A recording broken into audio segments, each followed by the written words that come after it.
Okay, well, I'll get us started. I would ask that everybody mute their computers if they're not speaking, just out of courtesy, and so we could cut down on some of the feedback. Um, I'd like to thank all of our board members for attending the 2020-2021 budget workshop, our first one this year.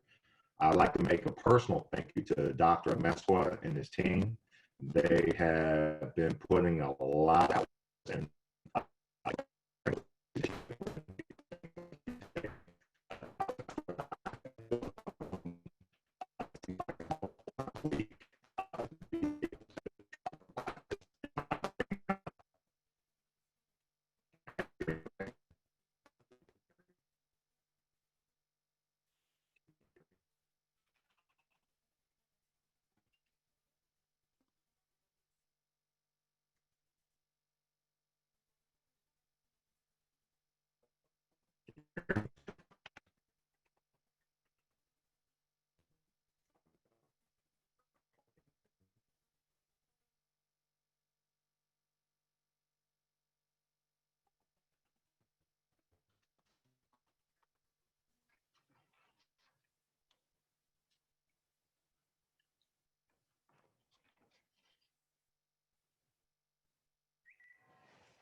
Can you hear me?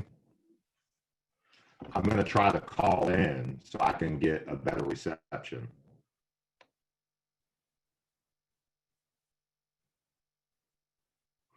Can you hear me now? Your audio is breaking up. Yeah, I'm going to try to call in. It wants me to download the app in order to be able to do that.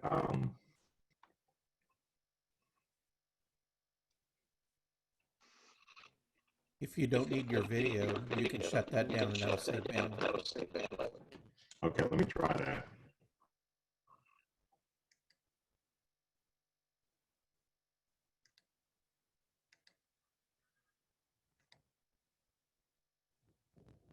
How's that? That sounds better. Okay, so Dr. Mesqua, let's move to the first slide. I'll try to speed through my part.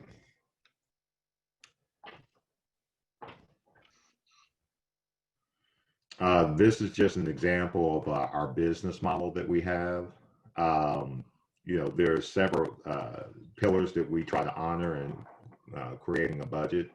Certainly, the first one is Harris County Department of Education is committed to demonstrating community stewardship through fiscal responsibility while positively impacting our community through education and service.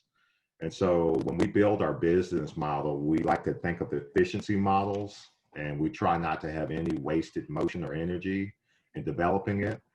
We also try to honor the theory of value, where we provide services below cost by supplementing it with a tax rate. Our school districts are highly appreciative of that. And that's one of the things that draw them to us, is they feel like we save them money. We take $1 and make it essentially $5 for them. The other thing that we try to do is address the blind spots in the form of opportunity for the ISDs, and that is addressing areas that they potentially can't do for themselves or other region service centers can't do for them. And then the final thing that we are charged with is trying to provide impeccable service. I'd like to think that we provide excellent service, or else the school districts wouldn't do business with us. And sometimes, we need to do better than that, but for the most part, we do pretty good service. Next slide, Dr. Mesqua. Next, I'll talk a little bit about the theory of community stewardship. We'd like to think that we are good stewards of the community's taxpayer dollars, and we demonstrate this through providing and maintaining transparent systems. For the past 6 years I've been here, really throughout my entire superintendency in 2 different districts, always presenting the board with a balanced budget. My goal is to never present you with a deficit budget model, and we take a tremendous amount of pride in that. But we also take pride in embrace community stewardship by providing unique services with impeccable service. Forest Academy is a great example of that, very unique, not many of them in the entire country. And I like to think that it's one of the best in the country. And the final thing is, our new mantra this year is trying to be the very best in the entire United States at everything that we do. And we feel like that if we do that, we could make Greater Houston one of the best places to live in the entire country. Harris County Department of Education aspires to do its part to make Houston and its school districts the best in the entire country. Next slide, Dr. Mesquith. So this year we've had some unique challenges in the form of COVID-19 that we've had to be agile and responsive to respond to. Certainly the business model that we have has afforded us to do more than probably some other places have been able to do. I broke this down into two categories, which is the external services first that we provided in the form of helping out with Head Start, the Because We Care initiative, where we served 27,600 meals, had impacted 1,669 families and children, and spent up to around $62,685.89 in trying to do our part to help our families as they make it through these trying times. And we're still poised to be able to assist more with that. We also assisted by just adapting to the needs of the 25 school districts. Our Dr. Mays and his team did an excellent job, Mr. Parker, by modifying how we provide instruction to keep that going to close out the year. Our special ed therapist did an excellent job in supporting ISDs. And we saw that in our district, our organization did a good job in that in the form of being able to maintain the popularity of our services in the form of getting contracts back. We are averaging somewhere around 95% of our contracts have been renewed for our special schools and the services that we provide, which is excellent, especially with people going into a school year not knowing what that's going to look like. Some of the internal things that we've done as a byproduct of COVID-19 is taking a tremendous amount of pride in maintaining the employment of all of our employees, maintaining their salary and benefits through these trying times, while we see record highs of unemployment throughout the country. We also were able to ensure that our employees are going to be safe upon their return. I'm sure most of the board is aware I was going to have us start to come back next week, and then the following week after that. I've actually postponed that because I don't like the way our local numbers are trending in the wrong direction. So we're going to delay opening up our administration building because I don't think it's in the best interest of our employees to bring them back when our numbers are spiking in Harris County and also the state of Texas. Just all of that is a byproduct of just not getting involved in panic intervention, making logical and smart decisions and database decisions instead of emotional and impulsive decisions. We've got to figure this thing out and make our way through it while at the same time protecting the integrity of our brand and certainly the health of our employees. Next slide, Dr. Mesquith. So in our budget process, it pretty much looks like this. We do an internal needs assessment of the entire organization.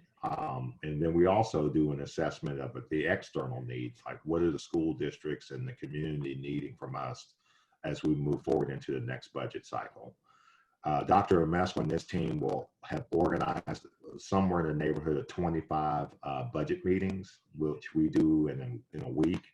And in that process, each division will do a SWOT analysis, which is their strengths, weaknesses, opportunities, and threats. And we will spend about anywhere from 30 to 40 minutes going through every single division in the entire organization to determine where they're at, where we're trying to go, and what the implications of that are to our future budget. And the final thing is that, I try to identify some priorities that I would like us to focus on moving into the next budget cycle, and then challenge and task Dr. Mesquith and his team and trying to build a budget that supports those priorities. Next slide, Dr. Mesquith. Next slide, Dr. Mesquith. So this year's priorities come really at 4 different bullets. Normally I try to focus on 3, but this year we have 4. The first one is HCDE Operation Facelift, which this is a fund balance initiative where we're looking at refreshing 4 of our facilities. This was gone over within our feasibility study, where it's somewhere about a $50 million project where we would be addressing our adult ed facility, our AB East facility, our High Point Middle School, and also the Irvington Administration Building. This would be phase 1. And we spent well over an hour and a half, I believe, on Monday going over that in the feasibility meeting. And so we'll talk more about that later. Another initiative was STAR Reimagine, which is also a fund balance initiative where all the school districts were given, not the school districts, all the divisions were given an opportunity to think of something that would take their department to the next level. And they had to sell it. And I'll be honest with you, we didn't honor all the requests that were made. But some of it because I wasn't convinced that that's either what we needed to do or it was going to have the impact that was equal or greater to the amount of money that we were going to allocate to it. But there are some things embedded in here that are part of STAR Reimagine, which is a term that Dr. Amesco has coined. The next 2 bullets influence our operation budget. These are not fund balance items. These are things that once, if we did them, you know, they're probably reoccurring costs that will happen every year. $15 minimum wage was something that was expressed to me by some of our board members that they wanted to see us bring our minimum wage up to $15. Some of you who've been on this board before may remember Dr. Moore bringing this up, and it's a hefty task, and we'll spend a lot of time talking about this today. It's a big, monumental task to be able to do that and has significant implications, but there's a couple of aspects about that we can talk about today. One of the biggest things, and we won't go into detail with it now, Dr. Amesco has slides that will speak on that a little bit later, but one of the biggest things we need to, 2 of the biggest things we need to recognize with the $15 minimum wage is the effect it has on the entire salary schedule and the compression, meaning we're bringing the bottom up that catches the middle. And so we'll be left with a choice to move everybody in the salary schedule or just move the people who aren't making $15 up, which you would go from pay grade 12 to essentially like a pay grade 6. And, you know, we would compress the salary schedule. So there's implications for that.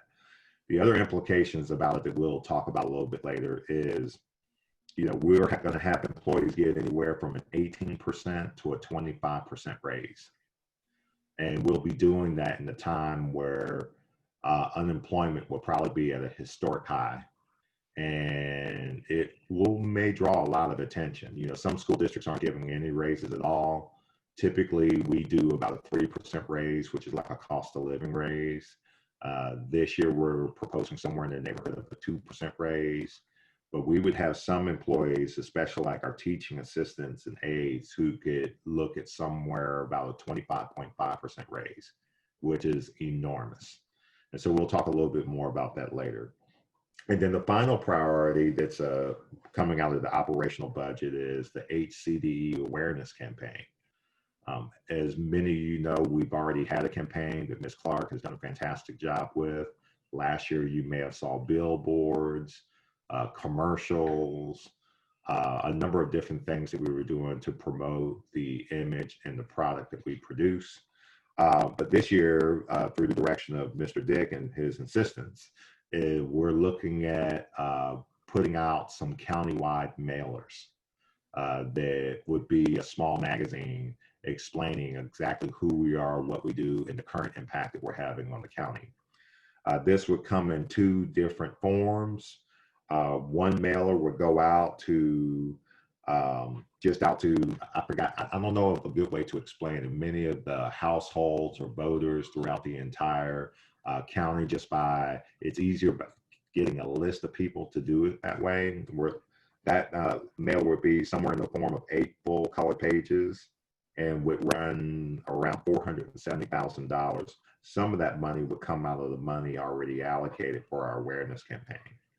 And then we would do 2 additional mailers throughout the year utilizing the community impact newspaper that many of our suburbs and communities get throughout the entire county. That would not be our only method of doing that because some areas of the county don't get this community impact mailer. But we would have a small magazine that would be slid inside of that newspaper that would be 4 pages full color. I think we're going to make that 8 pages, and that would go out twice in the spring, and that would run us somewhere around $410,000, which some of that's already allocated for in previous budgets that we provided for the awareness campaign. We'll talk a little bit more about that later. Next slide, Dr. Mesqua. So having said that, that's an overview of some of the things that you will see in today's budget presentation. I would hope that we could have plenty of thought-provoking discussion. That's the whole purpose of this workshop. We're not telling you what the budget's going to be.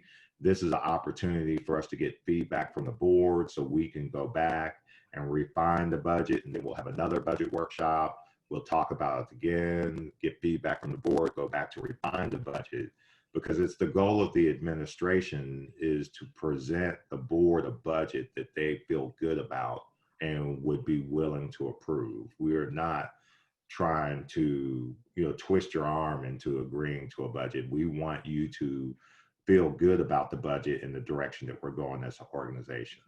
So with that, I'll turn it over to Dr. Mesqua, and raise your hand if you have any questions. Thank you.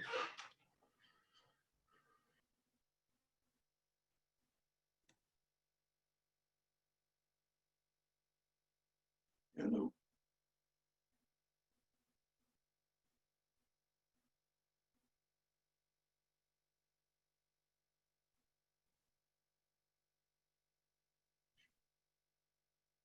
Good morning. Can everybody hear me well? Okay. Hi, is everybody able to see my screen? Okay. Thank you. And we're going to get started, and we're going to have two presentations. I'm going to have to switch between this presentation and another presentation that deals with TASB compensation plan. So I'm going to first start. In your packet, you have a copy of all the presentations, and they are included in a hard copy. You also receive them in electronic copy as well. So this PowerPoint that I will be reviewing, you have a copy of that in your binder. As in everything that we do, we always try to focus on what is our services and our delivery system at the Department of Education and the major areas in our budget, in our systems. We have grants from Adult Ed, Head Start, which are our major grants that we administer. We also have Case for Kids. So those are the top 3 grants that we're going to talk about as well in this presentation. And then also some of our fee-for-services contracts, such as special schools. We have safe schools, records management, teaching and learning services, and some choice partners where we generate fee-for-services in our budget. So we'll be covering basically all the revenues that are generated, including general fund, special revenue funds, and internal service funds and enterprise funds. With that general presentation, I would like to just briefly go over the agenda. We went over the superintendent's overview. We'll focus about 3 or 4 slides on the Texas economy. Again, it's not going to be very lengthy. COVID impact and some current projections. A little bit about TEA and COVID-19 as it affects some of our service delivery in terms of our schools, on how that impacts the way we deliver services to them. Then we'll switch to the TASB compensation plan. We'll have the overview of the annual budget and the fund structure. We'll also look at development plans in terms of the $15 per hour living wage, and then capital improvement plan, which we covered earlier this week. We'll do a little bit of overview on that because it's embedded into the proposed budget for the new year. We'll talk a little bit about some of the changes in the legislative session that impacted some of the tax implications that we're going to see here in terms of rates and terminology and what we call things in terms of the tax information that we have to post and notices on the board. And then we'll go through next steps, the next date that we'll need to meet, and then be able to complete the presentation afterwards. So I will probably go through about 15 or so slides, and then I will turn it over to TASB so we can cover that section of the agenda. The overall goals for HCDE are 5 of those, and this is an allocation of, in terms of the budget dollars, on where are they focused on primarily. Looking at, goal number 1, goal number 2, all the way to number 5, the larger one being goal number 3, which is the advocate for all learners using innovative methods and maximize students' potential. A lot of our projects are included under goal 3. Goal 4, cost savings to school districts and leveraging tax dollars. Goal 2, deliver value to Harris County by utilizing resources in a transparent and ethical and fiscal responsible manner. And then goal 5, a high quality professional staff. And we'll, while it is probably the least amount there, you're gonna see there's a significant focus on that this year. And so we will include that in our goals later on in the presentation. So we're going to talk about the Texas economy, a little bit about the Houston economy and COVID-19. This is just a snippet of pieces of information that I've received the last few weeks. Some of it is very changing all the time. As you can see, the last few days we've seen some spike in some of the cases, and so some of the information here is as of 3 days ago, and so it continues to change, and so we'll continue to update it and provide you, in future presentations as well. So this was a chart that we received from when we did our School Finance Council. At that time, this is about a month ago. Again, Texas did not have as many cases, as the focus here was more of New York in the east. And so again, this was about a couple months ago where we had this presentation done in the month of May. As of 2-3 days ago, we've seen that the top 5 counties in Texas, in terms of COVID-19, continues to be at the top. And so Harris County has one of the most highest cases reported in just in 1 week.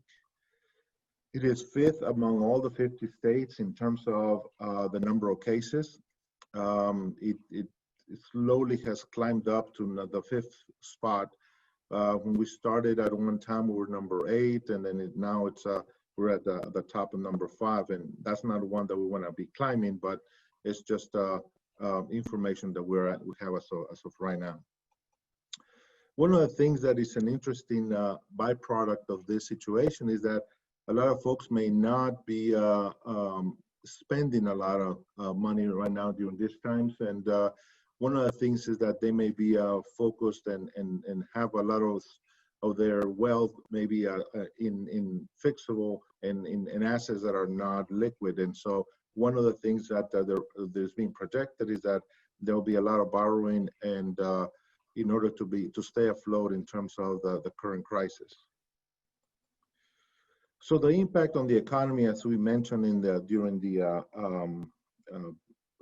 feasibility committee meeting, is that we've seen treasuries go down, the interest rates go down for treasuries, same thing as municipal bonds. And in this particular scenario, one of the things that I wanted to point out is that there have been 3 things, and not as equal as to the COVID-19, but 3 times in where the municipal bond market has been higher than the treasury market. And the last time this happened was with the swine flu back in 2009, and also was the housing bubble, and the Federal Reserve went ahead and reduced interest rates by 225 basis points. Not quite where we're at today, but it is something that most resembles our current situation. If you recall, at that time, there was a great deal of uncertainty about, was there going to be the economy, and how do we protect the economy? And so those are some of the same things that we're hearing today.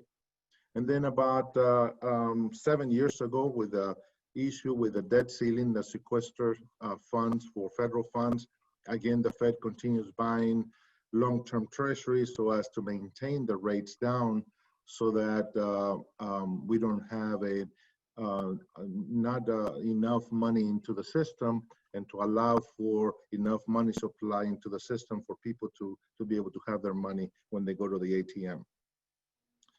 All right, so here's what has happened in the change in 1 year, from June 1, 2019 to June 1, 2020. If you look at the chart that has the arrow, you see that the treasury was 256 and 239 at that time. Now we're in 1.45 treasury and 1.73 in municipal, which is an optimal time for us to look at debt, because it reduces the cost of issuance and the cost of interest rate and interest payments for the department.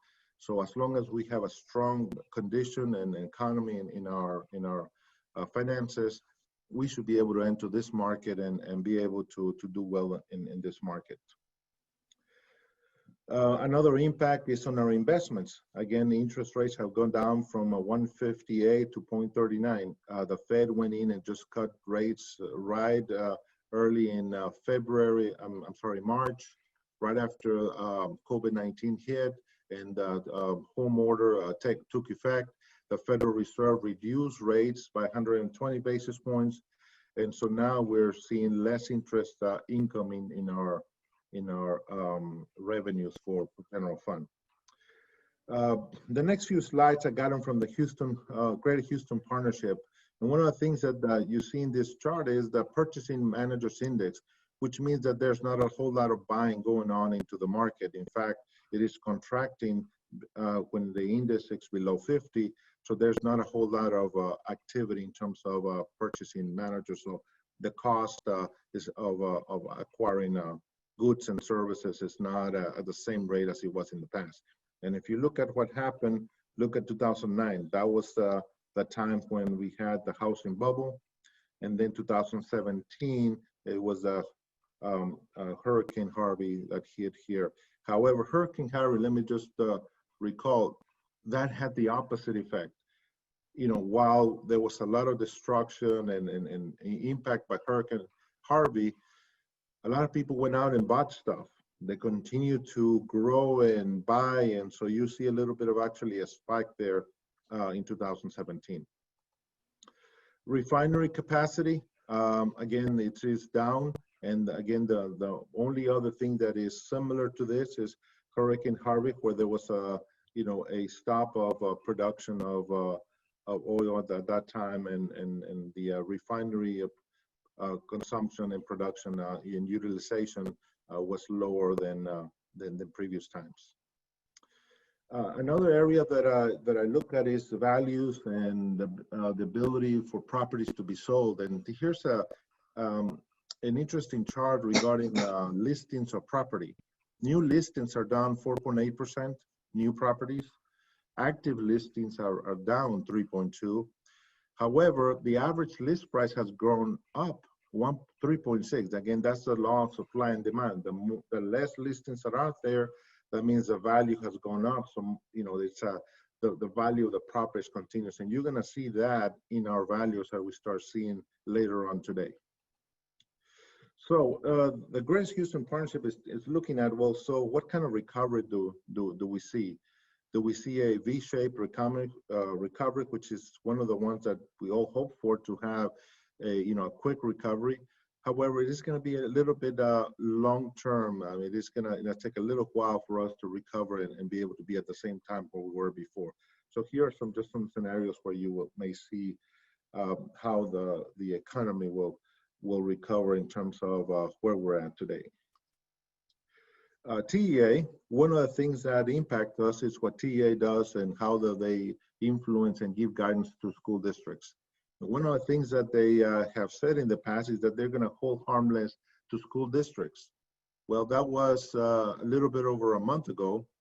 And here in the last few days, they've come out with a change in that, and they said, yes, we'll hold you harmless, however, but they will have to provide some instruction, and you have to do it in a certain way, and it has to be one of three ways. One, it would be through remote synchronous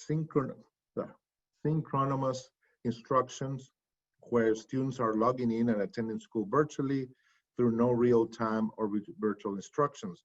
Another one is remote asynchronous instruction, where students learn from not necessarily live or real time. So those are the ways, or the other one would be, your 100% instruction live. So to receive funding, you have to be at least 3 hours a day of instruction in order to be able to receive funding from TEA and be held harmless. So that's going to change depending on what districts do. So we need to adapt and adjust to see what the different districts and what kind of things that they're going to do so that we can service them appropriately during the year.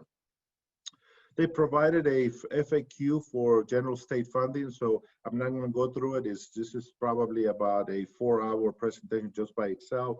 Just I'm going to show you where the link is, and you can see some of the frequently asked questions that the school districts are going to have to be mindful whenever they receive state funding and also federal funding for where they're at.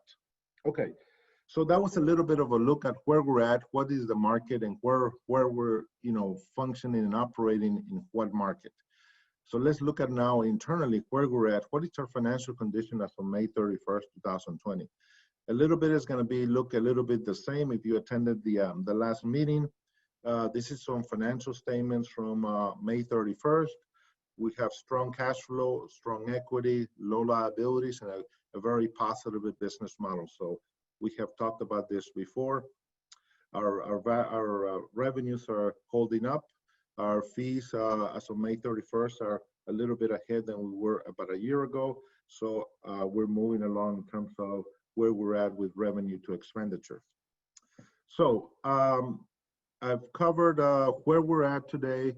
We covered a little bit of COVID-19, a little bit of our Texas economy. I'll pause for about a few seconds here in case you may have some questions before I can transition to the next section for TASB compensation. Are there any questions that I can yield at this time before I go into the next one? Okay, thank you. I get the thumbs up. So now let me go ahead and now transition to Ms. Erin Collective from TASB compensation. Give me a second to switch. While you're switching, Dr. Mesquia, so hi everyone, thanks for having me today. I just wanted to say thank you to all of you for your service to the students and families of Harris County. We are certainly living through some extraordinary times, and I know that your efforts are heightened right now. So thank you from me. I appreciate all that you do.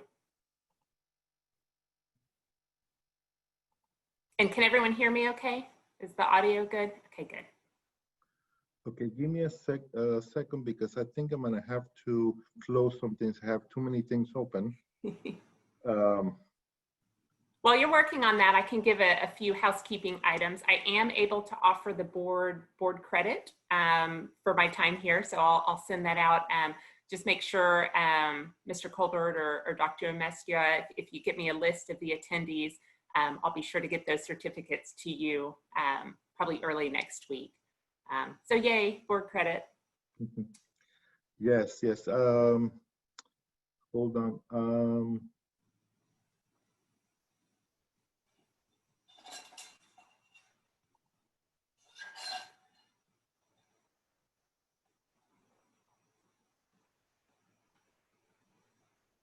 Okay, are you able to see that presentation? I can see it. Yeah, looks great. Yeah, thank you. Thank you, Erin. Thank you for being here. We appreciate the time. We've worked together for a long time with TASB, and this is a process that we normally do every 2 years or so to update our pay system and review it. And also annually, we do have an update so that we can make sure that we have the latest comparison with how do we fare with other school districts and what have you. So thank you for being here, and I'll turn it over to you, and let me know when you're ready for me to go to the next slide. Okay, sounds great. My pleasure. Thanks for having me. So like Dr. Amesquia said, we have been partnering with Harris County Department of Education for many years now. I think the first time we worked with you was 2002. And your organization does an awesome job of maintaining your pay strategy, and we love working in partnership to help you do that. So I'm going to start with just kind of an overview of our TASB pay study process. Some of you will have seen this before, but I know we've got some new board members. So we start with data collection. So that's gathering pay data and processes from your human resources department. And then we also had a kickoff discussion. So this was back in February. So Natasha and I chatted, and we talked about some of the goals that you're trying to set for this year, so that I could keep that in mind throughout the study. And then the next portion is we did a market pay review. And I'll talk a little bit more about specifics of this and show you the results of the market pay review, but that involves gathering market data, matching common jobs from Harris County to jobs in the large school districts around you within Region 4, and also in the private sector in some cases. And then the last step is we build models for improvement. So that's when we're just ensuring that we're keeping your pay structures aligned with the market, or in your case, a little bit above market, because that's your strategy. And then we also make recommendations to adjust employee pay. And we can go to the next slide. So this is a sample, and you can just click through all of these, Dr. Amesquia. So it's a little easier. There's some more bullets if you keep clicking. There you go. So this is a sample of what a market-based pay system looks like. It's what your pay system looks like. So you've got pay grades, and those pay grades provide a progression or career path for your employees. And the pay grades have, of course, minimum rates, which is the lowest rate that you're willing to pay for that group of jobs. And then midpoint rates, which are typically aligned with the market rate for the group of jobs in each pay grade. And then the maximum rates is the max, of course, that you're willing to pay for those groups of jobs. But you can see that there's a nice progression. And then the market rate would be anything within 10% of the market rate is considered within market. And we'll talk a little bit about that. So we can move on to the next one. So a little bit of the specifics about your study. So I talked a little bit about how we compared you to the market. These are the largest school districts within Region 4. And that's who we use when we're comparing you to the market. These are the same districts that we've used in all of our past studies. So it's nice to see how you kind of progress over time against these districts. And we can move to the next. So I mentioned that we use non-school data, other market sources. So we have a couple of sources that we use: the Economic Research Institute for Houston and Comp Analyst for Houston. These are a couple of databases that do salary surveys in the private sector, similar to what we do at TASB. And it's nice for positions, certainly your technology positions, some of your skilled trades, maintenance, custodians, also your nurses, your OTs and PTs. It's nice to be able to see what the private sector is paying for those and use those in the analysis as well. So we did do that. And then this is a quick snapshot of the demographics of your teachers. And so this is, you've got 64 instructional staff currently. And as you can see, you've got a wide variety of experience levels among your teaching staff, which we like to see. A few insights from this: you have Harris County Department of Ed teachers have on average 11.2 years of experience, which is right around the state average, which is 11 years. And your average local experience is 6.6 years. And we can move to the next. And this is the same idea, but this is your newly hired instructional staff, so teachers that you hired at the beginning of this last school year or before we started the study in February. So again, you're able to recruit from a wide variety of experience levels for your instructional staff. You hired 13 teachers new this year, and that's about 20% of your teaching staff.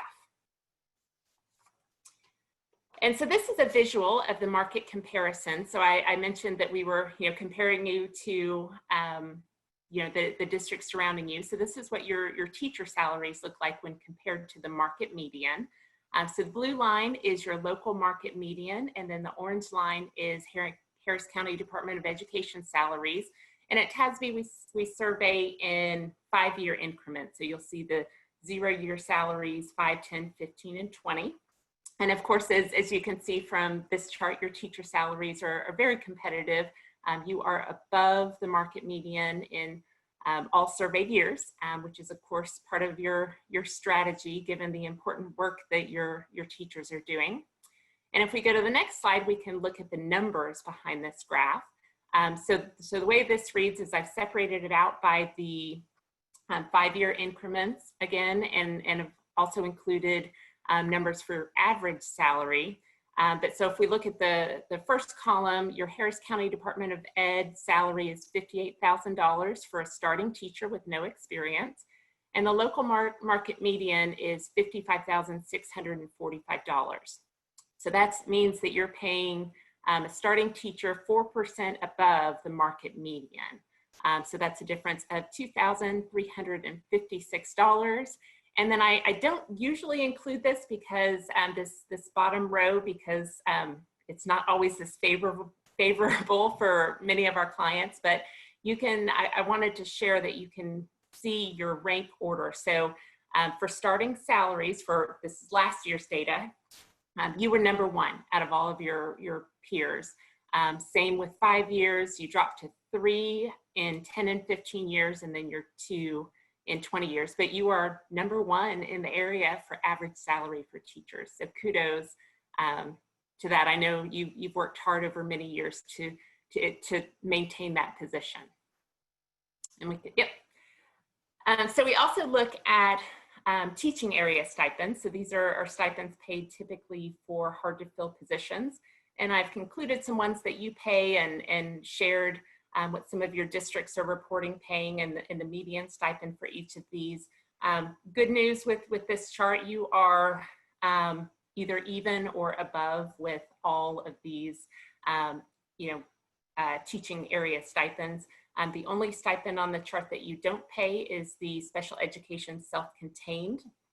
You do of course pay a special education general resource stipend, but 13 of your 14 districts are paying for that self-contained. Those are those classrooms that are not inclusion classrooms.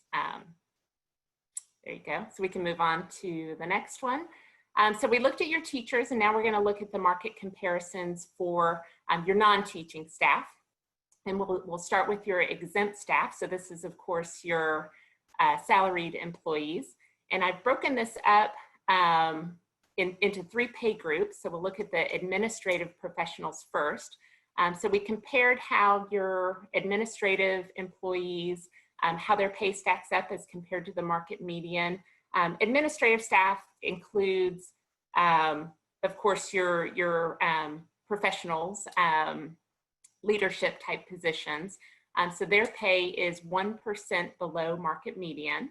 And then we also look at how your midpoints stack up, because that's a good indicator of how competitive your structures are. And your structures for this group are competitive. The midpoints are set about 1% above the market median on average. With your professional group, so this is non-management types. It's some of your, not instructional, but that some of them are still working with students. But within your professional group, your employee pay as compared to market is 4% above the market median. And your pay grade midpoints are also strong at 6% above. And then your technology group, which actually does include some non-exempt people as well, their pay as compared to market is 2% above. And their pay grade midpoints are also set really nicely at a strong spot at 5% above. And then the final pay group that we did a market analysis is your non-exempt employees. So of course, these are your hourly employees who get paid per hour that they work. The first pay group is your administrative support group. So this includes a lot of your secretaries and those types of jobs, and also some payroll and jobs like that. Your employee pay to market for the administrative support group is 8% above the market. Your pay grade midpoints for this group are set at 3% above the market, so also in a good spot. With non-exempt employees, we also like to look at pay grade minimums, and of course this is, I know, important to many of you. So your administrative support pay grade minimums as compared to the market, they're even on average for this group of employees. And then the next group is your instructional support, which is of course your teaching area aides and Head Start aides, those instructional support people in the classrooms. And their pay on average is 12% above the market, so that's very strong. Pay grade midpoints are also very strong with this group at 19% above the market. And then minimums for this group on average are 4% above that market minimum rate. And then the final group is your operations support, and this includes custodians and maintenance and some of your skilled trade positions. These employees as a whole are paid 7% above the market. Pay grade midpoints when compared to the market are 14% above, so also very strong. Pay grade minimums as compared to the market are 15% above on average. So all of this is good news. Your strategy is to be a top payer in the area. And again, we compared you to school districts, and we've also compared you to the private sector, and you're doing very well across the board. So kudos to your staff. You are maintaining that strategy of being a top payer. Erin, I have a question. Sure. So having said that, and this is a topic that we need to discuss. Convert those percentages to what is the dollar amount, the hourly dollar amount, just a range of what that is. I mean, so instructional support is at 112%. That would convert to how much per hour, do you think? Oh gosh.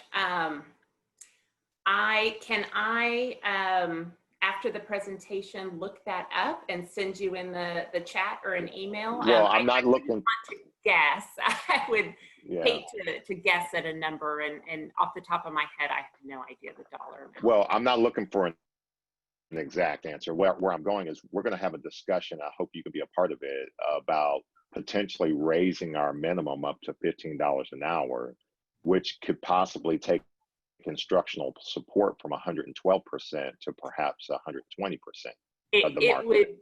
It would definitely, and in fact, I think some of what you may be getting at may be covered in the next slide if we want to Sure, go ahead. One more slide. But yes, if you raise the minimum wage at Harris County Department of Ed, your percentages as your comparison to market are going to skyrocket because it's significant. So as I mentioned, or as has been mentioned today, at the beginning of this project, I was asked to look at and consider and provide a recommendation for what it would look like to bring you to a $15 minimum wage this year. We have looked at this over the years for you as we've done studies for you, and our strategy has been to kind of step to it a bit at a time so that you're not killing your budget all at once, because it is an expensive change. But so at the start of this project, I built two models. I built a model that continues to raise your minimum wage each year as we've been doing, and then I also built a model that rips the Band-Aid off and raises that minimum wage to $15 an hour. So I wanted to share with you some considerations, market considerations, as I prepared my recommendations. So of course, I wanted to look at your two positions that are really the pay grade 1 positions in your instructional support and your operations support departments, or pay plans rather. So I looked at the minimums of your teacher aides from your Head Start teaching assistants. And the market rate minimum, so that's the minimum amount, the median minimum amount that the market is paying, is $11.22. Now your current minimum is $12.30. So you're already paying 10% above what the market minimum is for this position. Custodians is the position that's in pay grade 1 for your operations support group, and the market rate minimum, and again, this one takes into consideration private sector as well. The minimum rate is $10.62. That's the rate that we're seeing in the market. Your minimum rate is $12 an hour, so you are 13% above that minimum. On the custodians, just kind of as a unsolicited side note, you are the top payer in regards to minimums for custodians out of all 18 of your peer districts. And we can move to the next slide. So when exploring this $15 option, I wanted to be clear about, if you're asking me to develop a $15 minimum wage option, we have certain compensation kind of best practices that I would want you to follow if you did that. So of course, anytime that you raise a minimum wage, there are adjustments to the minimum. So those are the employees that are currently paid at $12 an hour that will now be moved up to $15 an hour. And we would actually recommend to move them to 1% above the $15 an hour minimum, because we don't want you to hire someone in next year that then makes more than someone that's already been doing the job. And then there are also what we call placement scale adjustments, and this helps you to avoid compression of pay. And Mr. Colbert kind of talked about this earlier. So you've got your pay structures that provides your career path, and we don't want to compress that. And so one, we adjusted all the pay ranges. It had a domino effect. So it wasn't just one pay grade, but not just the bottom pay grade, because we don't want pay grade 1 to be below pay grade 2, and we want to keep some distance. And then those placement scale adjustments, what those do is spread the employees by experience within their pay grade. So we wouldn't want someone who has 12 years of experience to be making the same as someone with 1 year of experience. And so we're spreading them out. And of course, there's a cost associated with that, but it keeps your internal hierarchy in place. I do want to point out, with this model, I was as conservative as I possibly could be with your structures. You're already a high payer, and so I didn't want to continue to push things way further. So your structures in this model are a little more compressed than they are in the other model that I've provided. And of course, the cost is a big important factor of this. So the cost to do this, and this is in addition to general pay increases and other adjustments that are given, and the cost is $901,695.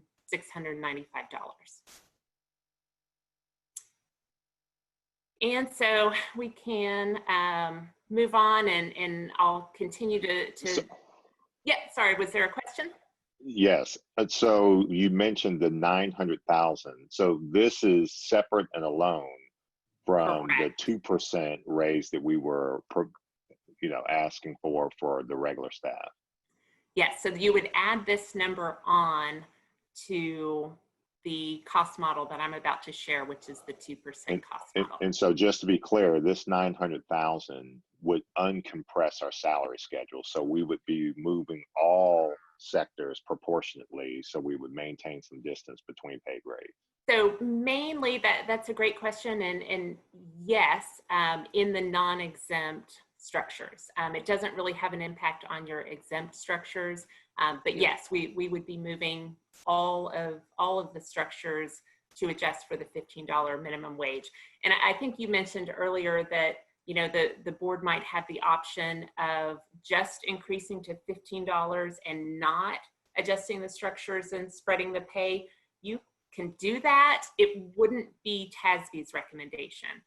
That's not. Well, that would be a nightmare. Yeah, I mean, everybody would be complaining about that. I mean, Yeah. I think the only way to do this is to move everything. Yes, Because I agree. it's going to create an administrative nightmare for people who've been working at HCD for 15 years and are making $15.20 an hour. And then a guy that's been working there for 4 months, all of a sudden is making almost just as much as them. And so yeah, we would have to, and this is my we're not to the point of recommendations, but I would say to the board that if we did do the $15 minimum, I think there's only one way to do it, and that is to move everything. You can't just move the bottom and compress it up with the middle, because that's going to create an administrative nightmare for us. And there's going to be a lot of complaints that some people got raises and they didn't. With districts that, when we do pay studies for districts and educational entities like yourself, I always stress that internal equity is really most important. If you can only fix one thing, if there are problems, external equity is important as well. But if you've got employees that are doing similar work and there's equity issues, it's way more of a headache and a problem, and you'll have way more dissatisfaction of your employees if you, in this case, you'd be creating internal equity issues, and I don't want that for you. Okay, thank you. Yeah. Any other questions on this before we move on? I do, if it's okay. Sure. So, and I'm very, I'm working on it just for fun. Sometimes I get degrees. I'm kind of weird like that. And I'm working on an MBA, and we're talking all about the internal fairness. And I understand exactly what you're talking about.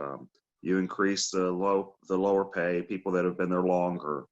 It's inherent problems. So is there like, I imagine there's different ways to get us to a $15 minimum wage. This plan appears to be just just immediately getting us to a $15 minimum wage. Is there a way where we can do it more in a tiered approach, like where it's so much, maybe over a few years or something like that? You have to pardon me. I have kids, and they all started attacking me. So my question is, can we do it in a phase, using the existing funds and doing it in a phase? Yes, that's a great question, Mr. Dick. And I have kids too. You might hear a trumpet lesson in a bit. I hope not. But anyhow, really doing it in a phased-in approach is what we've been doing for the past several years for you. So this year's model, I think you'll remember that your minimum rate for pay grade 1 in your operations support is $12 an hour. I've proposed an increase to $12.50 per hour, which is may not sound like much, but it's a pretty significant jump.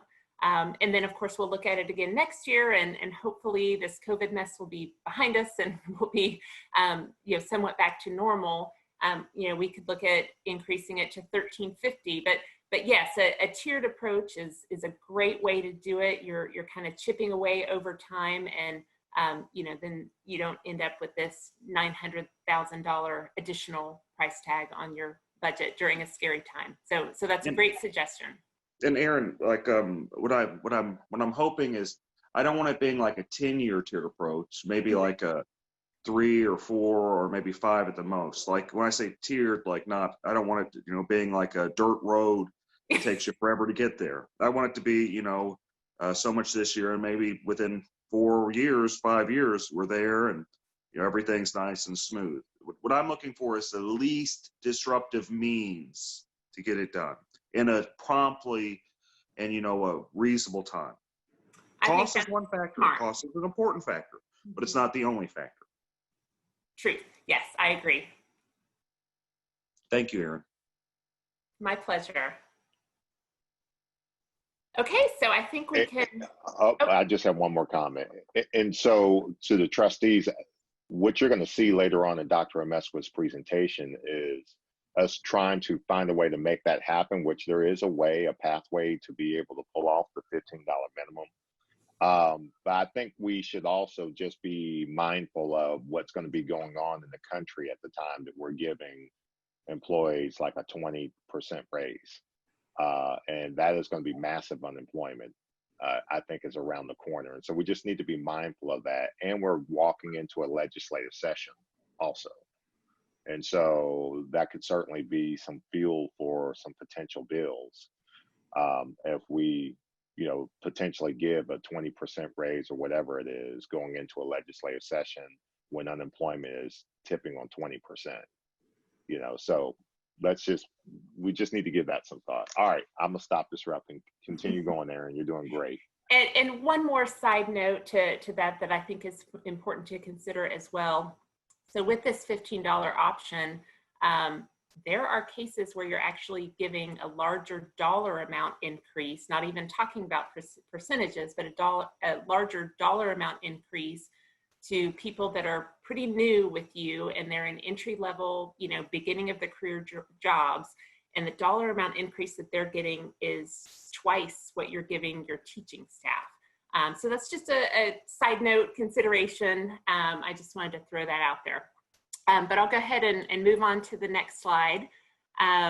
So we'll go into the recommendations, and I want to be clear that these recommendations are, you know, mine in conjunction with your district administration for the plans that we've created for you. And this raises the minimum wage to $12.50 per hour with that kind of more tiered approach of biting off a little bit at a time. So recommendation 1 is to implement pay structure adjustments that align you with market, or in your case, you know, a little bit above market, as is your strategy. So we've adjusted, within this recommendation, we've adjusted the pay grade placement of a few identified positions, and also added a pay grade 8 to your administrative support pay plan. That was kind of a no-brainer situation where we had an employee who was paid very appropriately as compared to the market, but the pay grade that that person, or the job rather, was in was a little bit lower than I would have liked to see. So we can just add a pay grade and get that person placed a little more appropriately. So that's recommendation 1. Recommendation 2 is to adopt a general pay increase to help you maintain or even gain on your market position. So we've recommended a 4% general pay increase for your teachers. That is a $2,400 increase that every single teacher would receive. And then a 2% of midpoint pay increase for all other positions. And then, so recommendation, or this is a visual of what recommendation 2 looks like. So we want to maintain your goal of being a top payer in the Houston area. And so by giving that 4% general pay increase, you saw this chart earlier, and you know, we're able to really make you stay a leader in Region 4.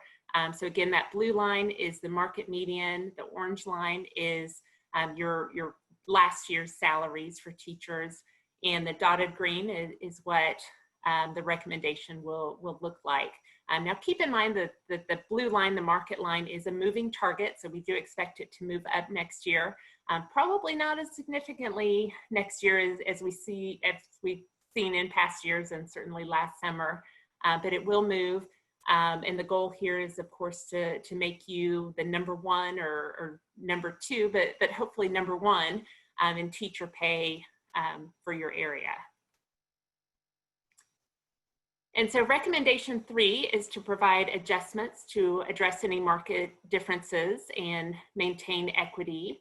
So I talked a little bit about this with the $15 option, but we do have in this current model, we're recommending to bring everybody to the new minimums. And like I mentioned, I did raise those minimums by about 50 cents.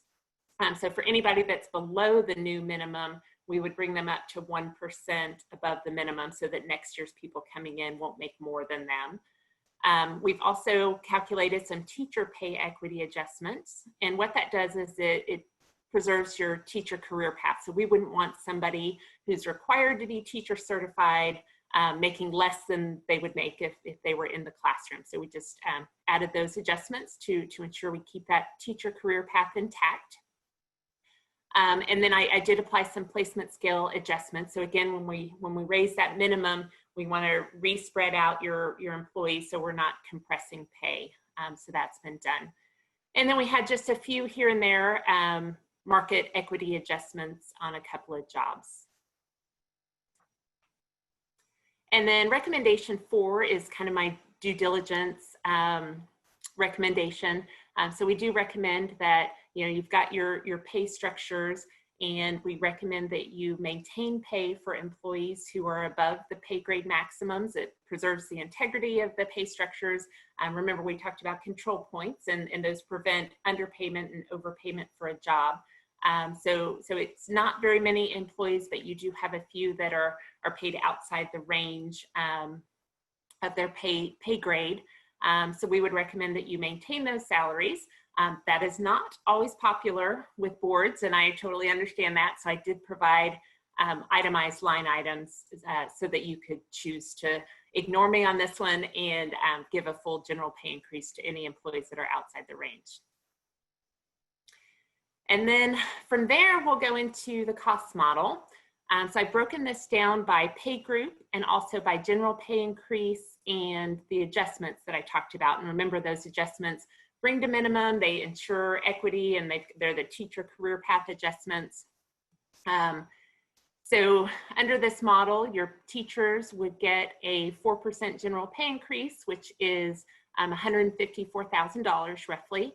And then there are some additional adjustments to the structure just to maintain your strong position in the market. So the estimated total for teachers is about $231,000. For everyone else, we're recommending a 2% general pay increase, and you can kind of read those dollar amounts across for the adjustments. So the total for this model, which is again 4% for teachers, so every teacher gets a $2,400 pay increase, and then everybody else gets a 2% of midpoint. The estimated total is about $1.17 million, or a 2.8% budget impact. So if you were to consider the $15 minimum model today, you would add the 900, so you'd be you know, a little bit over $2 million on this cost model. And I think that's it. Are there any questions?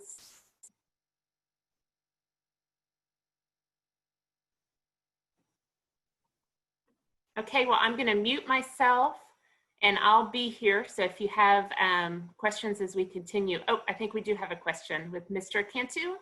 Yes. That last, I think it was the last slide. Yeah, there's a very second to the last column says adjustments, which added up to 0.5%. What do those adjustments represent, please? Sure. Yeah, great question. So the adjustments are adjustments to minimum. So remember, that's bringing people up to the minimum of their pay range if they're below it, because we raise the pay range in some cases. Their teacher pay equity adjustments, which are, again, you know, making sure that your structure is aligned in such a way that the teachers have a true career path and they're not making less than a teacher with the same experience. And then some of them are just, you know, minor tweaks, market adjustments, and also the placement scale adjustments, which ensure internal equity for your non-exempt employees when we raise that minimum. So you can see that, you know, the adjustments are, you know, heftier in some of your like instructional support because we raised the minimum in those areas, and then they're a little bit less in your exempt positions. Does that help? Yes, and just to be clear, this is based on the proposed $15 minimum? No, this is, and I want to be super clear about this. So this is the TASB recommendation, which is to raise your minimums to $12.50. So it's the tiered approach. So if you were looking to adopt a $15 minimum, you would have to add $900,000 to this amount. Okay, thank you. Thanks for clarifying that. I want to be sure everybody's on the same page, so I'm glad you asked. Aaron, I have a quick question. The 900,000, that doesn't move the compression. That's still with compression. So no, I will not recommend. I can't put the TASB name on a structure that would compress your pay. So no, it does not create compression. That particular model, the 900,000, spreads the pay to ensure that your employees are not compressed at the bottom. It is a little more compressed than this structure, just because, you know, I tried to be as conservative as possible, because I know that $900,000 is a lot, and I didn't want it to go, you know, much further than that. Okay, thank you.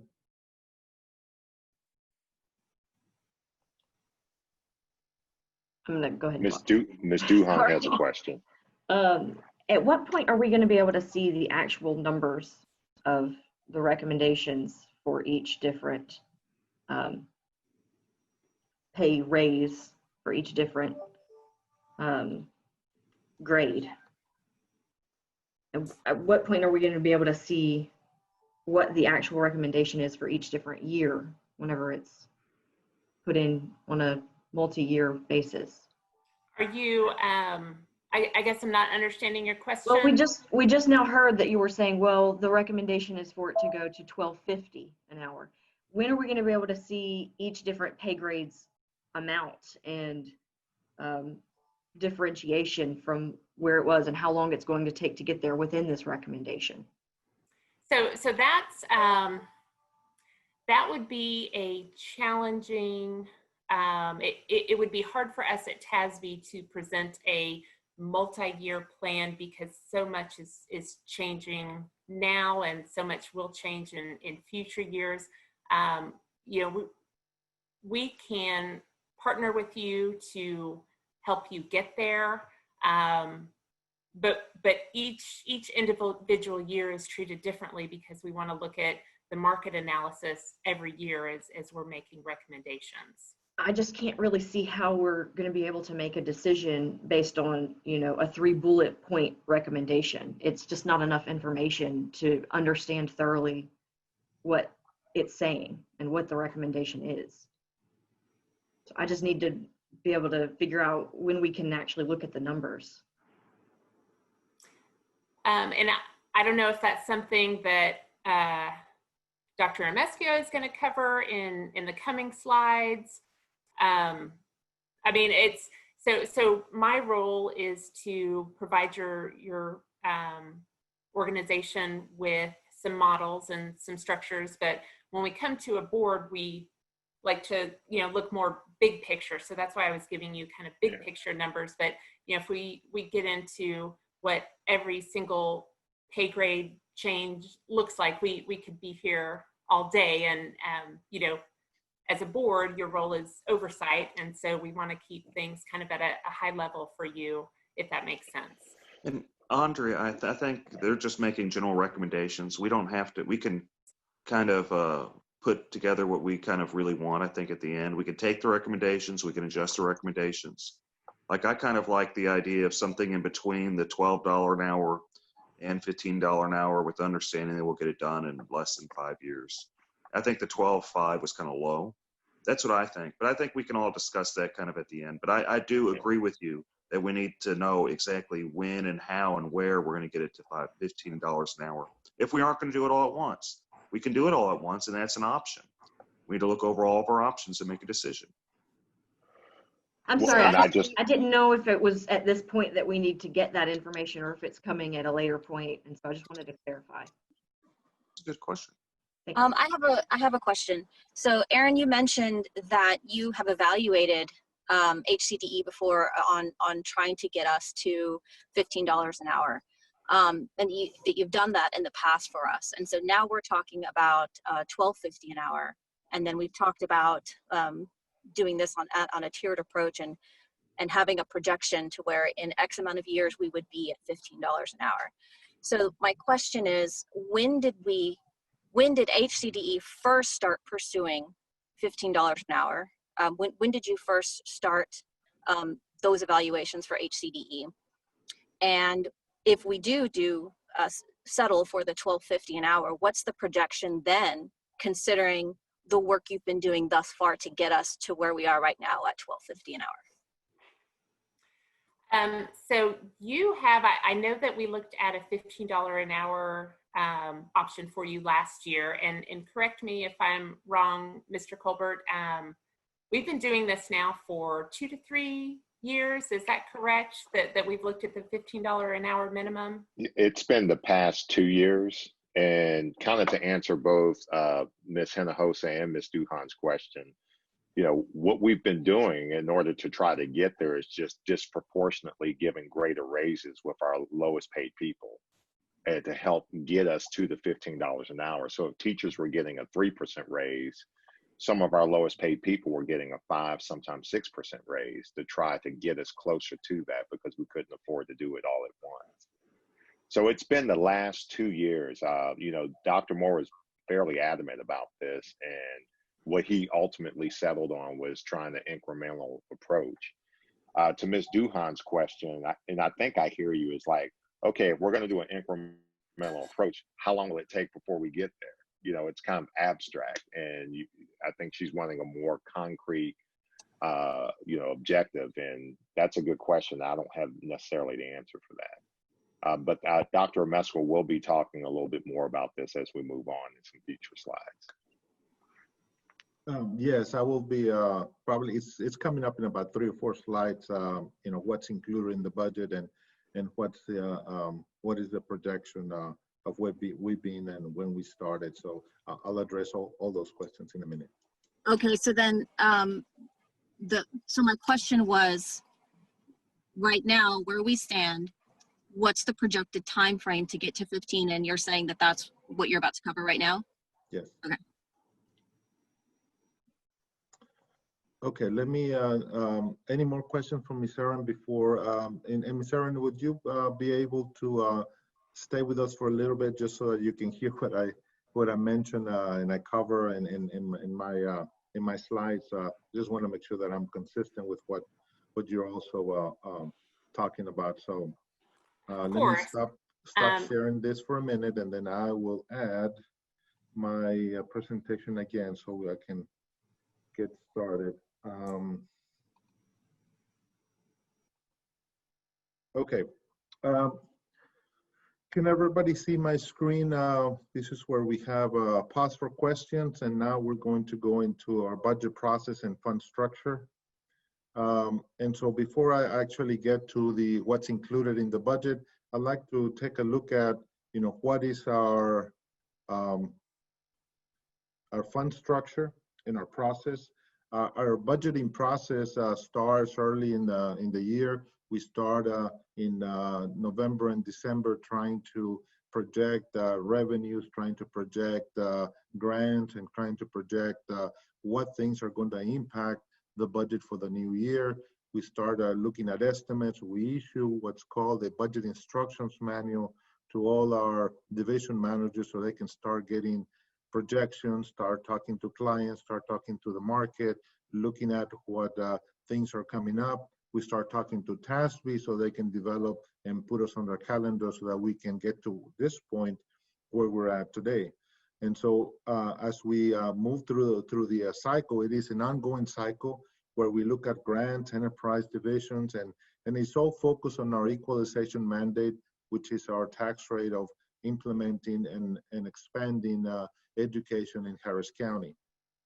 So where we have right now and where we're at this point in time is a budget workshop where we're looking at various proposals and recommendations, and we look at implementing and sustaining the plan during the cycle. And then we, of course, amend it if things change during the year, because things do not remain static in the budgeting process.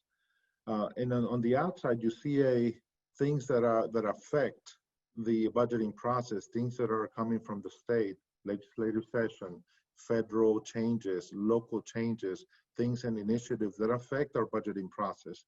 And so everything that you see here is a product of this chart. I happen to love this chart. I'm a accountant by nature, and then this is for me a workflow of how we gather data and how it impacts the overall budgeting process. And so we are about halfway point of our process. And so to get to this point, we held several SWOT analysis and meetings. And one of the things that I want to make sure that we have a good focus on is what are the funds that we're talking about that the board needs to adopt and approve. In every government, whether it's the city, the county, the school district, they all have three types of funds: governmental fund types, proprietary fund types, and fiduciary fund types. We use governmental accounting to account for those funds. And the one that we primarily use that you hear a lot about is general fund, which is Fund 199. Special revenue fund, those are our grants, our federal grants, our state grants, and our local grants. And then of course you have debt service, but debt service is a transfer between general fund to the debt service. And then and then we also have construction projects, which is our PFC and the capital improvement plan that we have. And then we have two others that you hear a lot very often. One is the enterprise fund, which is our choice program. And then internal service, which is how we account on our facilities. So this is a structure that I'm going to be talking about in the next 50 or so slides on what it impacts each of these funds. The one that we're going to focus primarily is going to be the general fund. And so that's what you're going to be hearing that mostly about. So Mr. Coble mentioned that we had about 25 to 26 budget meetings, and that included doing a SWOT analysis, strengths, weaknesses, opportunities, and threats by division, looking at extensively what our needs assessment, what is our market, what is looking at internally and also externally. It is quite a daunting task to do that this year because we had to do everything through Zoom.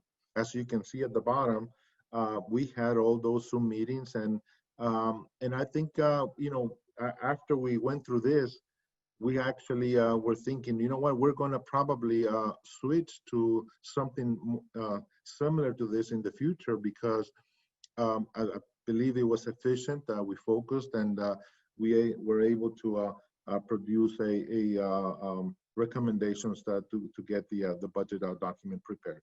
So here's our budget overall that we're proposing. And in your document, in your packet, you have a budget.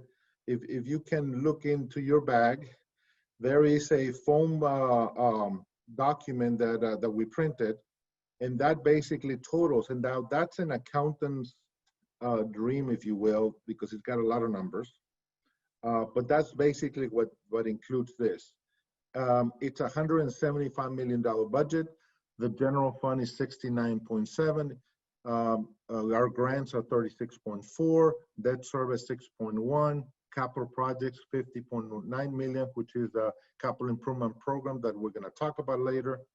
The internal service fund, and then the enterprise fund at 5.7. So this is the overall budget when we start talking about a comprehensive budget for the entire Department of Education.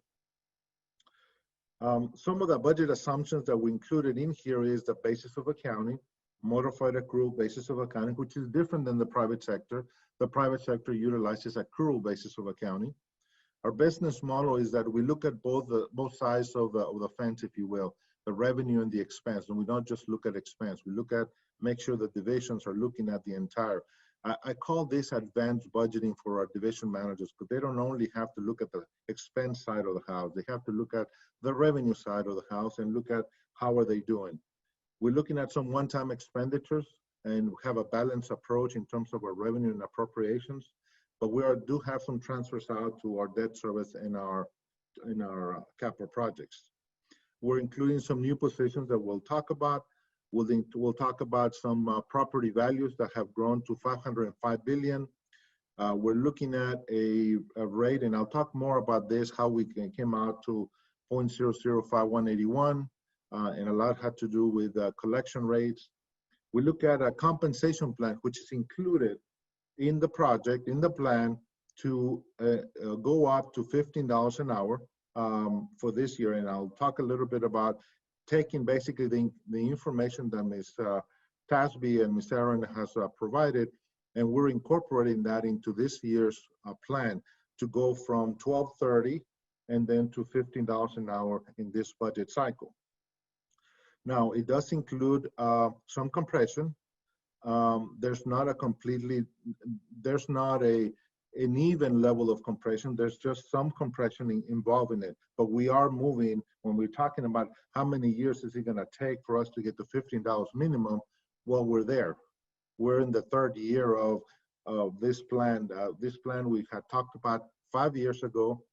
This is the third year. So 2 years ago, we were inching up. This is the third year we're there. So it'll go to $15 an hour this year, but there'll be some compression. And the discussion was, well, we need to make sure the compression exists at the top level, not just at the initial level. So that's something that we need to talk about there. But as far as implementing and getting to the $15 an hour, it will be this year in this budget right now.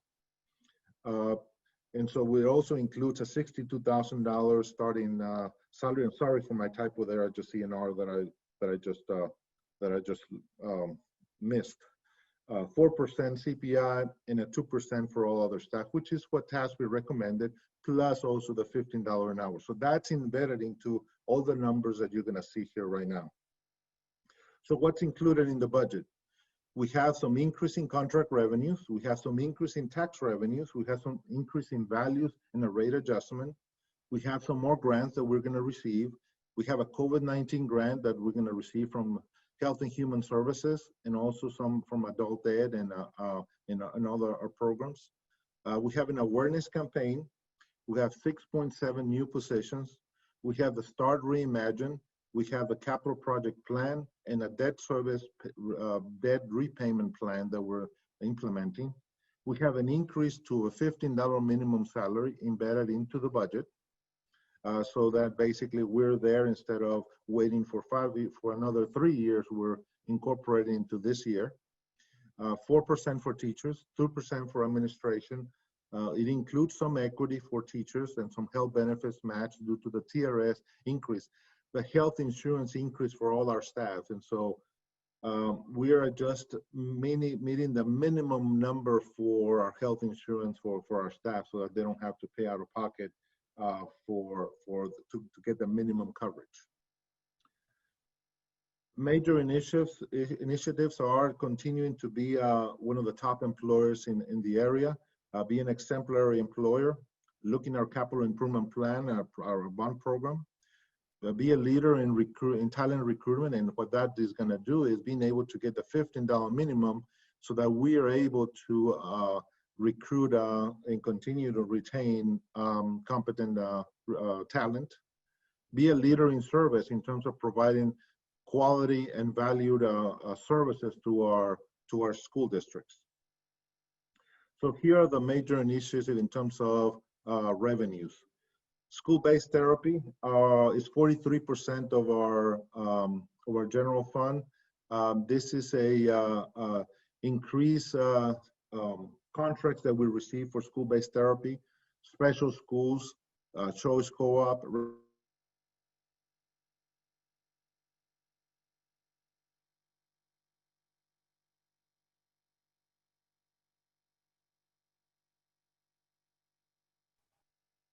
Did it freeze? I think we've all been having bad internet problems today. Okay, I'm really glad it's not me. I thought for a second there it was me. That Looks like we lost Jesus. I'm going to text him Next and see time, if he can let him reconnect. know.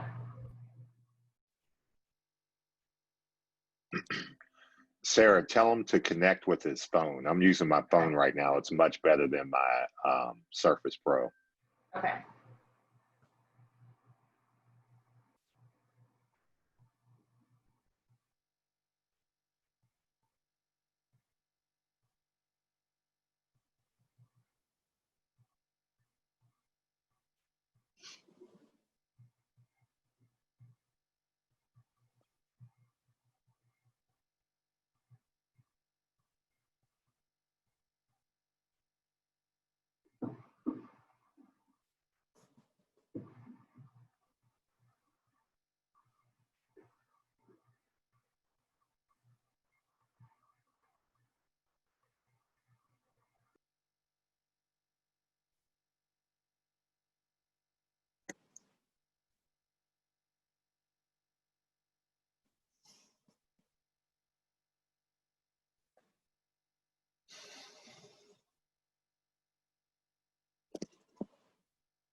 Hello, are you able to hear me?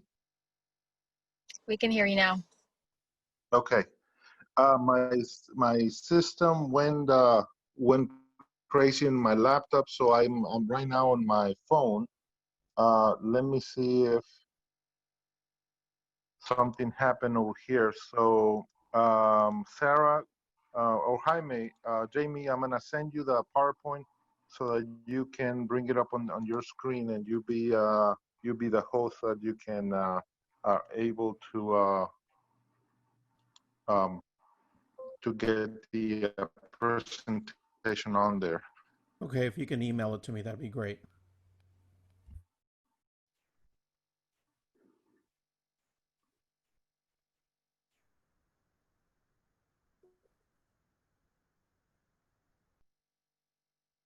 Okay, it's gonna be in a. It is so large that I cannot.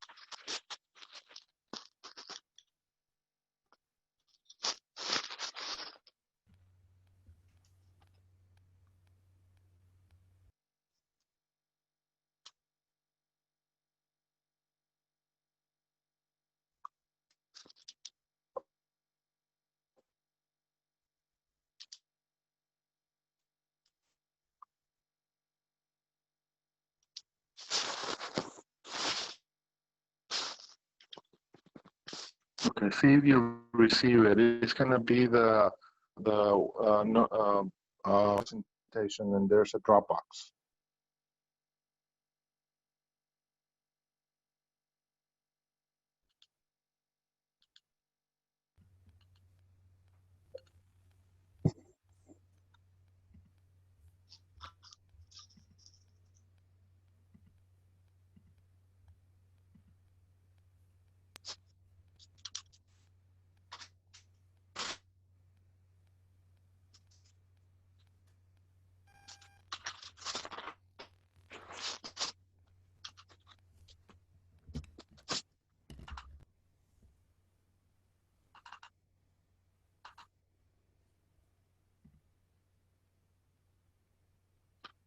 Yeah, there's something wrong with the link. I can't access it from my computer.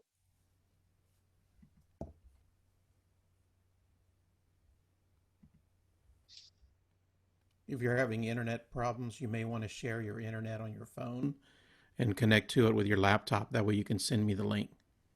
I sent you.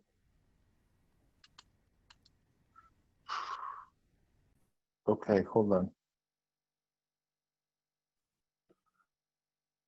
Hey, Zeus, everybody has a copy of the presentation. You could just, and it's got the page numbers written on it. So you can just Okay. tell us to manually flip through the notebook. Okay. Because Okay. we can hear and see you fine. Just tell us to flip through. Okay. Then let me go to slide number 37. That's where I left off. Can everybody hear me okay? And then and you're able to turn to page 37 of the PowerPoint?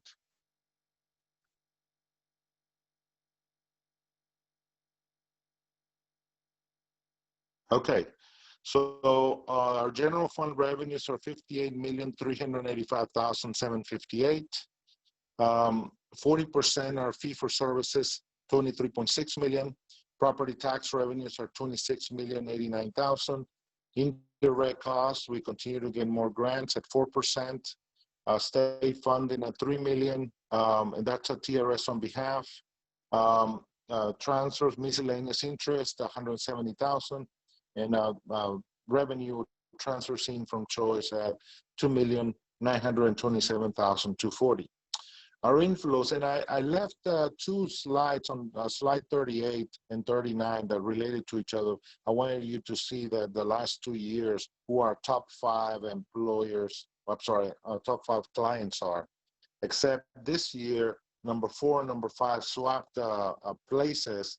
Spring, now it's a little bit ahead of A-Leaf at number 4, whereas Spring is now, A-Leaf rather, is now number 5. But our top client is Houston ISD, Sci-Fair, Klein, Aldine, and Spring. Therapy service is 22% of our revenue. Our largest contracts are Sci-Fair, Houston ISD, Katy ISD, Spring Branch, and Dayton. Those are basically at 22% of our general fund revenue. Our contracts for special schools, we're at 9.1 million of 16% of our general fund revenue. And all of them are up from 6 to all the way to 23 in terms of contracts that have been coming in from our special revenues. Our largest one being High Point East, AB East, and AB West. In terms of our special school rates, they remain the same. We have not changed that since the last 5 years. So those rates remained at the same level since 5 years ago. Any questions so far in terms of our revenues and what's included in the budget so far?